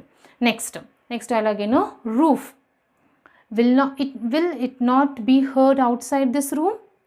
ಇಲ್ಲಿ ಮತ್ತೆ ನೋಡಿ ಪ್ರಶ್ನೆ ಬಂದಿದೆ. ಯಾವ ಥರ ಪ್ರಶ್ನೆ ಬಂದಿದೆ, ಇಲ್ಲಿ ಯಸ್ ಆರ್ ನೋ ಕ್ವಶನ್ ಬಂದಿದೆ. ಹಾಗಾಗಿ ಇದನ್ನು ಕೂಡ ರೂಫ್ ಆಸ್ಟ್ ಅಥವಾ ಎನ್ಕ್ವೈರ್ಡ್ ಎಕ್ಸ್ಪ್ರೆಸ್ ಹಿಸ್ ಆಂಗ್ಸೈಟಿ ಅಂತ ಇದೆ. ಆಸ್ಕ್ ಬರೆದ್ರೂ ಕೂಡ ಕರೆಕ್ಟ್ ಆಗುತ್ತೆ. ಬಟ್ ಇಲ್ಲಿ Ruf expressed his anxiety by asking if it would not be heard outside that room. ಇಫನ್ನು ಸೇರಿಸಿದ್ವಿ, it not be heard outside that room. This room ಅನ್ನೋದು ಯಾವುದಾಯಿತು, ದಟ್ ರೂಮ್ ಆಯಿತು. ರೂಫ್ ಆಸ್ಕ್ಡ್ ಅಥವಾ ಎನ್ಕ್ವೈರ್ಡ್ ಕ್ವಶನ್ಡ್ ಅಂತಲೂ ಕೂಡ ಬರಿಬೋದು. That is also the correct form. So next is ಇದು ಚೇಂಜ್. ನೆಕ್ಸ್ಟ್ ಲಾಸ್ಟ್ ಡೈಲಾಗಿಗೆ ಬರೋಣ. POP campaigner we are after votes not gossip. POP campaigner replied that they were after words not gossip. ಇಲ್ಲೇನಾಯಿತು, we ಅನ್ನೋದು they change ಆಯಿತು, are ಅನ್ನೋದು were ಆಯಿತು, after words not gossip. ಇಷ್ಟು ನಿಮ್ಮ ಡೈಲಾಗನ್ನು ಚೇಂಜ್ ಮಾಡು. ಇದು ಮಾರ್ಚ್ 2016 ಕೇಳಿರೋವಂಥ ಪ್ರಶ್ನೆ. ಇದು ಅರ್ಥ ಆಯ್ತಲ್ವ? ಹೇಗೆ ನೀವು ಹಂತ ಹಂತವಾಗಿ ನೀವು ಈಸಿಯಾಗಿ ಚೇಂಜ್ ಮಾಡಿದ್ರೆ ನಿಮಗೆ ಇದನ್ನು ಪ್ರಾಕ್ಟೀಸ್ ಮಾಡಿ ಇದೇ ರೀತಿಯಲ್ಲಿ ಈಸಿಯಾಗಿ ನೀವು ಎಕ್ಸಾಮಲ್ಲೂ ಕೂಡ ಬರಿಬೋದು. ನೆಕ್ಸ್ಟ್ ಎಕ್ಸಾಂಪಲ್ಗೆ ಹೋಗೋಣವಾ? ನೆಕ್ಸ್ಟ್ ಮಾರ್ಚ್ 2017 ಕೇಳಿರೋ ಅಂಥ ಒಂದು ಕ್ವಶನ್ ಇದು. ನೋಡ್ತಾ ಹೋಗೋಣ. Dona Lora, will you go to your bench tomorrow? Don Gonzalo, no I will come here. ಇದು ಕೂಡ ನಾವು ಹಂತವಾಗಿ ಚೇಂಜ್ ಮಾಡ್ತಾ ಹೋಗೋಣ, ಹೇಗೆ ಬರುತ್ತೆ ಅಂತ ನೋಡೋಣ. ನೆಕ್ಸ್ಟ್ ಇದು ಕೂಡ ಐ ಥಿಂಕ್ ಸನಿ ಮಾರ್ನಿಂಗ್ ಪಾಠದಿಂದನೇ ತೊಗೊಂಡಿದ್ದಾರೆ. ದೆನ್ ಡೋನಾ ಲೋರಾ, ಫಸ್ಟ್ ಇದು ಕೂಡ ಕ್ವಶನ್ ಇದೆ. ಯಾವ ಥರ ಕ್ವಶನ್ ಇದು? WH ಕ್ವಶನಾ, ಎಸ್ ಆರ್ ನೋ ಕ್ವಶನಾ? Yes or no question. Dona Lora asked Don Gonzalo whether he would go to his bench the next day. ಇಲ್ಲೇನಾಯಿತು, ವೆದರನ್ನು ಯೂಸ್ ಮಾಡಿ. ಇಫ್ ಬದಲಿ ಅದು ಏನು ಮಾಡಿದ್ದೀವಿ ಇಲ್ಲಿ, ವೆದರ್. ಇಫ್ ಕೂಡ ಬಳಸಿದ್ರು ಕೂಡ ಆಗುತ್ತೆ. ಡಾನ್ ಗನ್ಸಾಲೋ ಇಫ್ ಹಿ ಏನಾಯಿತು, ಯು ಅನ್ನೋದು ಹೀಗೆ ಚೇಂಜ್ ಆಯಿತು, ವಿಲ್ ಅನ್ನೋದು ವುಡ್ಗೆ ಚೇಂಜ್ ಆಯಿತು. Go to his bench the next day. Tomorrow ಅಲ್ವಾ, ಟುಮಾರೋ ಇದ್ದಾಗ ಏನು ಚೇಂಜ್ ಆಗಬೇಕು, ಅಲ್ಲಿ ನೆಕ್ಸ್ಟ್ ಡೇ ಚೇಂಜ್ ಆಗಬೇಕು. ನೆಕ್ಸ್ಟ್ ಡೈಲಾಗಿಗೆ, Don Gonzalo, no I will come here. Don Gonzalo replied negatively and said that he would come there. Here ಅನ್ನೋದು there ಆಯಿತು, I ಅನ್ನೋದು ಹಿ ಆಯಿತು. ಇಷ್ಟು ಚೇಂಜ್ ಮಾಡೋದು. ಅಲ್ಲಿ ರಿಪ್ಲೈಡ್ ಅಂತ ಬರೆದ್ರೂ ಕೂಡ ಆಗುತ್ತೆ. ನೆಗೆಟಿವ್ಲಿ ಆ್ಯಂಡ್ ಸೆಡ್ ದ್ಯಾಟ್ ಕಷ್ಟ ಆಗುತ್ತೆ ಅಂತ ಅನ್ನೋದಕ್ಕಿಂತ ರಿಪ್ಲೈಡ್ ಅಂತ ಬರೆದು ಇಷ್ಟು ಹಿ ವುಡ್ ಕಮ್ ದೇರ್ ಅಂತ ಬರೆದ್ರೂ ಕೂಡ ಕರೆಕ್ಟ್. ಬಟ್ ಅದು ನೆಗೆಟಿವ್ಲಿ ಅನ್ನೋದು ನಿಮಗೆ ತುಂಬ ಚೆನ್ನಾಗಿ ಆನ್ಸರ್ದು ಅರ್ಥ ಆಗಿದೆ ಅಂತ ಇವ್ಯಾಲ್ಯೂಯೇಟರ್ ಗೊತ್ತಾಗುತ್ತೆ ಇವೆಲ್ಲ ಬರೆದ್ರೆ. ಸೊ ನೆಕ್ಸ್ಟ್ ಡೈಲಾಗ್ಗೆ ಹೋಗೋಣ. Dona Lora, what will you bring for the birds? Dona Lora ಆಸ್ Don Gonzalo what he would bring for the birds. ನೋಡಿದ್ರಾ, ವಾಟ್ ಅನ್ನೋದು ಹಾಗೆ ಉಳ್ಕೋತು, ವುಡ್ ಆಯಿತು, ಅಲ್ಲಿ ಆ್ಯಸ್ ಸ್ಟೇಟ್ಮೆಂಟ್ ಚೇಂಜ್ ಆಗೋದ್ರಿಂದ ವಾಟ್ ಆಯಿತು, ಸಬ್ಜೆಕ್ಟ್ ಬಂತು, ಆಮೇಲೆ ವುಡ್ ಹೆಲ್ಪಿಂಗ್ ವರ್ಬ್ ಬಂತು, bring for the birds. Next Don Gonzalo, I will bring some crumbs for the birds. Don Gonzalo replied that he would bring some crumbs for the birds. ಇಲ್ಲಿ ಏನಾಯಿತು, ಅದು past ಟೆನ್ಸಿಗೆ change ಮಾಡಿದ್ವಿ, ಪ್ರೊನೌನನ್ನು change ಮಾಡಿದ್ರಿ. ಹಾಗಾಗಿ overall ನಮ್ಮ ಇಡೀ ಒಂದು ಕಾನ್ವರ್ಸೇಷನ್ ರಿಪೋರ್ಟೆಡ್ ಸ್ಪೀಚಿಗೆ ಚೇಂಜ್ ಆಗಿದೆ. ಸೊ ನೆಕ್ಸ್ಟ್ ಇನ್ನೊಂದು ಡೈಲಾಗನ್ನು ನೋಡ್ತಾ ಹೋಗೋಣ. ಇದು ಈ ಡೈಲಾಗ್ ಕೊಟ್ಟಿದ್ದು ಮಾರ್ಚ್ 2018 ಕೊಟ್ಟಿದ್ದಾರೆ. ಸೊ ನೀವು ನೋಡ್ಬೋದು, ಪ್ರಶ್ನೆಯನ್ನು ಈ ಎಲ್ಲ ಪ್ರಶ್ನೆಗಳನ್ನು ನೋಡಿದಾಗ ನಿಮ್ಮ ಪಾಠದಿಂದನೇ, ನಿಮ್ಮ ಸಿಲೆಬಸ್ಸಿಂದನೇ ಅವರು ಡೈಲಾಗನ್ನು ಕೊಟ್ಟಿದ್ದಾರೆ. ಮತ್ತು ಇಲ್ಲಿ ಸ್ಕ್ರಿಪ್ಟ್ ಫಾರ್ಮಲ್ಲೇ ಕೊಟ್ಟಿದ್ದಾರೆ. ನೋಡ್ಬೋದು ನೀವು, ಅಲ್ಲಿ ವ್ಯಕ್ತಿ ಹೆಸರು ಕೊಟ್ಬಿಟ್ಟು ಕೊಲನ್ಸನ್ನು ಹಾಕಿ ನಿಮ್ಮ ಡೈಲಾಗನ್ನು ಕೊಟ್ಟಿದ್ದಾರೆ. ಹಾಗಾಗಿ ಒಂದೇನಂತ ಅನಾಲಿಸಿಸ್ ಮಾಡ್ಬೋದು ಅಂತಂದರೆ, ನಾವು ಇಲ್ಲಿ ಕೊಟ್ಟಿರುವಂಥದ್ದು ನಿಮ್ಮ ಪಾಠದಲ್ಲಿ ಇರುವಂಥ ಡೈಲಾಗ್ಸ್ಗೆ ಎಕ್ಸಾಮಿಗೆ ಬರುತ್ತೆ. ಸೊ ಇದನ್ನು ಚೇಂಜ್ ಮಾಡೋಣ. 2018 ಕೇಳಿರುವಂಥ ಪ್ರಶ್ನೆ, Don Gonzalo, that bench over there is mine. So ಇದು ಹೇಗೆ ಚೇಂಜ್ ಆಗುತ್ತೆ? Don Gonzalo told Juanito that bench over there was his bench. ಇಲ್ಲಿ ಈಸ್ ಮೈನ್ ಇರೋದ್ರಿಂದ ಹಿಸ್ ಆಯಿತು. Then Juanito, 3 priests are sitting there. Reported ಸ್ಪೀಚ್ಗೆ ಏನಾಗುತ್ತೆ? Juanito informed him saying that 3 priests were sitting there. Informed him saying ಕೂಡ ಆಗುತ್ತೆ, ಅಥವಾ replied R shed that ಅಂದರೂ ಕೂಡ ಕರೆಕ್ಟ್ ಆಗುತ್ತೆ. 3 priests were sitting there. Don Gonzalo, rout them out. Have they gone? Don Gonzalo asked him to rout them out. rout them ಅಂತಂದರೆ ಅಲ್ಲಿ ಹೋಗಿ ಕಳಿಸ್ಬಿಡಿ ಅವ್ರನ್ನ ಅಂತ ಅಲ್ವಾ. ದೆನ್ ಇನ್ನೊಂದು ಡೈಲಾಗನ್ನು ಕೂಡ ಏನು ಮಾಡಿದ್ದಾರೆ, ಕ್ವಶನಲ್ಲಿ ಇರುವಂಥದ್ದು ದೆನ್ ಹಿ ಎನ್ಕ್ವೈರ್ಡ್ ಅಂತ ಮಾಡಿದ್ದಾರೆ. ಅಲ್ಲಿ ಫುಲ್ ಸ್ಟಾಪ್ ಇರೋದ್ರಿಂದ ಆ ಫಸ್ಟ್ ಡೈಲಾಗನ್ನು ನಾವು ask him to route them ಅಂತ ಹೇಳಿದ್ದಾರೆ. ಮತ್ತು then he enquired him if they had gone. Again ಅದನ್ನು ನಾವು ಏನು ಮಾಡಿದ್ವಿ, ಚೇಂಜ್ ಮಾಡಿದ್ವಿ, they had gone. Next Juanito, still they are talking.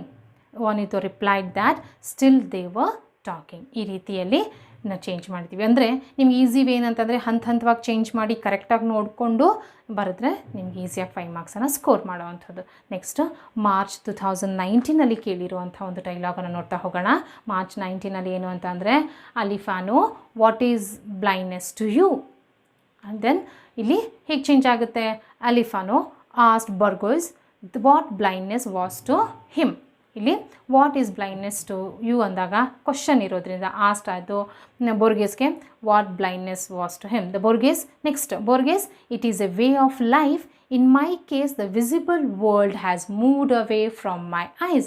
Statement ರೂಪದಲ್ಲಿದೆ. ಇದನ್ನು ಬೋರ್ಗೆಸ್ replied that it was a way to life. He further told that in his case, the visible world had moved away from his eyes. ಇದು Borges replied ಮಾಡಿರೋದು. Alifano, have you thought of writing book on the history of the book? Alifano asked him. Yes or no question ಅದರಿಂದ if for whether ಅನ್ನು ಬಳಸ್ತೀರಾ. He had thought of writing book on the history of the book. Then Borges, it is an excellent idea, told him ಅಥವಾ replied him that it was an excellent idea. ಇದು March 2019 ಕೇಳಿರುವಂಥ ಪ್ರಶ್ನೆ. Next ಇನ್ನೊಂದು example ನೋಡ್ತಾ ಹೋಗೋಣ. Dona Lora, will you go to your bench? ಇಲ್ಲಿ ಇನ್ನೊಂದು ಡೈಲಾಗನ್ನು ಕೊಟ್ಟಿದ್ದಾರೆ. ಹೇಗೆ ಚೇಂಜ್ ಮಾಡ್ತಾ ಹೋಗೋಣ ಬನ್ನಿ. Dona Lora asked if he would go to his bench. ಇಲ್ಲಿ ಇಫನ್ನು ಯೂಸ್ ಮಾಡಿದ್ವಿ. ವಿಲ್ ಅನ್ನೋದು ವುಡ್ ಆಯಿತು. ಟು ಯುವರ್ ಬೆಂಚ್ ಅನ್ನೋದು ಹಿಸ್ ಬೆಂಚ್ ಆಯಿತು. ಹಾಗಾಗಿ ಚೇಂಜ್ ಮಾಡಿ. Next Don Gonzalo, no I will come to your bench if you don't object. Don Gonzalo replied in the negative and said that he would go to her bench if she did not object. Donalora, this bench is at your disposal. Donalora said that the bench was at his disposal. Don Gonzalo, and I will surely bring the crumbs for the birds. Reported speech bandaga Don Gonzalo said that he would surely bring the bread crumbs for the birds. ಅಲ್ಲಿ will ಅನ್ನೋದು would ಆಯಿತು. Surely ಹಾಗೆ ಹೇಳ್ಕೋತು. Bring the birds crumb for the birds. So next ಇಲ್ಲಿವರೆಗೆ ಎಕ್ಸಾಂಪಲ್ಸನ್ನು ನೋಡ್ಕೋತಾ ಬಂದ್ವಿ ಅಲ್ವಾ. ಎಕ್ಸಾಂಪಲ್ಸನ್ನು ಪ್ರೀವಿಯಸ್ ಇಯರ್ ಕ್ವಶನ್ ಪೇಪರ್ ಕೇಳಿರೋವಂಥ ಕ್ವಶನ್ಸನ್ನು ನಾವೇ ಡಿಸ್ಕಸ್ ಮಾಡಿದ್ವಿ. ಹೇಗೆ ಕೇಳ್ತಾರೆ, ಮೋಸ್ಟ್ ಆಫ್ ದ ಕ್ವಶನ್ಸ್ ನಿಮ್ಮ ಟೆಕ್ಸ್ಟ್ ಬುಕ್ಸ್ ಇರೋವಂಥ ಪಾಠದಿಂದನೇ ಕೊಡ್ತಾರೆ ಅಂತ ನಾವು ಅನಾಲಿಸಿಸ್ ಮಾಡ್ಬೋದು. ಅಲ್ಲಿ ಹಂತವಾಗಿ ಹಂತವಾಗಿ ಚೇಂಜ್ ಮಾಡಿದ್ರೆ ಅದು ಕೂಡ ಈಸಿ ಆಗುತ್ತೆ. ಬಟ್ ಬರೀಬೇಕಾದ್ರೆ ಪ್ಯಾರಾಗ್ರಾಫಲ್ಲೇ ಬರೀಬೇಕು. ಕರೆಕ್ಟಾಗಿ ಫುಲ್ ಸ್ಟಾಪನ್ನು ಹಾಕಬೇಕು. ಯಾವುದೇ ಕಾಮಾ, ಡಬಲ್ ಇಂಟರ್ ಕಾಮರ್ಸನ್ನು ಯೂಸ್ ಮಾಡಬಾರ್ದು. ಮತ್ತು ಯಾವ ಥರ ಒಂದೊಂದಾಗಿ ನಾವು ರೂಲ್ಸನ್ನು ಫಾಲೋ ಮಾಡ್ಕೋತಾ ಹೋಗಬೇಕು ಅನ್ನೋದನ್ನು ತಿಳ್ಕೊಂಡ್ವಿ. ಹಾಗಾಗಿ ಓವರ್ ಆಲ್ ರಿಪೋರ್ಟೆಡ್ ಸ್ಪೀಚ್ ಅಂದ್ರೇನು, ಅದರ ರೂಲ್ಸ್ ಮತ್ತು ಹಲವಾರು ಎಕ್ಸಾಂಪಲ್ಸನ್ನು ಡಿಸ್ಕಸ್ ಮಾಡಿದ್ವಿ ನಾವು ಈ ವಿಡಿಯೋದಲ್ಲಿ. ಹಾಗಾಗಿ ನಿಮಗೆ ಈ ವಿಡಿಯೋ ತುಂಬ ಚೆನ್ನಾಗಿ ಅರ್ಥ ಆಗಿರುತ್ತೆ, ಇಷ್ಟ ಆಗಿರುತ್ತೆ ಅಂತ ಅನ್ಕೋತೀನಿ. ಹಾಗಾಗಿ ಈ ಚಾನಲ್ನ ಸಬ್ಸ್ಕ್ರೈಬ್ ಮಾಡ್ಕೊಳ್ಳಿ ಮತ್ತು ಬೆಲ್ ಐಕನನ್ನು ಪ್ರೆಸ್ ಮಾಡಿ ಮೋರ್ ನೋಟಿಫಿಕೇಷನ್ ಗ್ರಾಮರ್ ಕಂಟೆಂಟ್ ವೀಡಿಯೋಸ್ಗೋಸ್ಕರ. So students, thank you. All the best.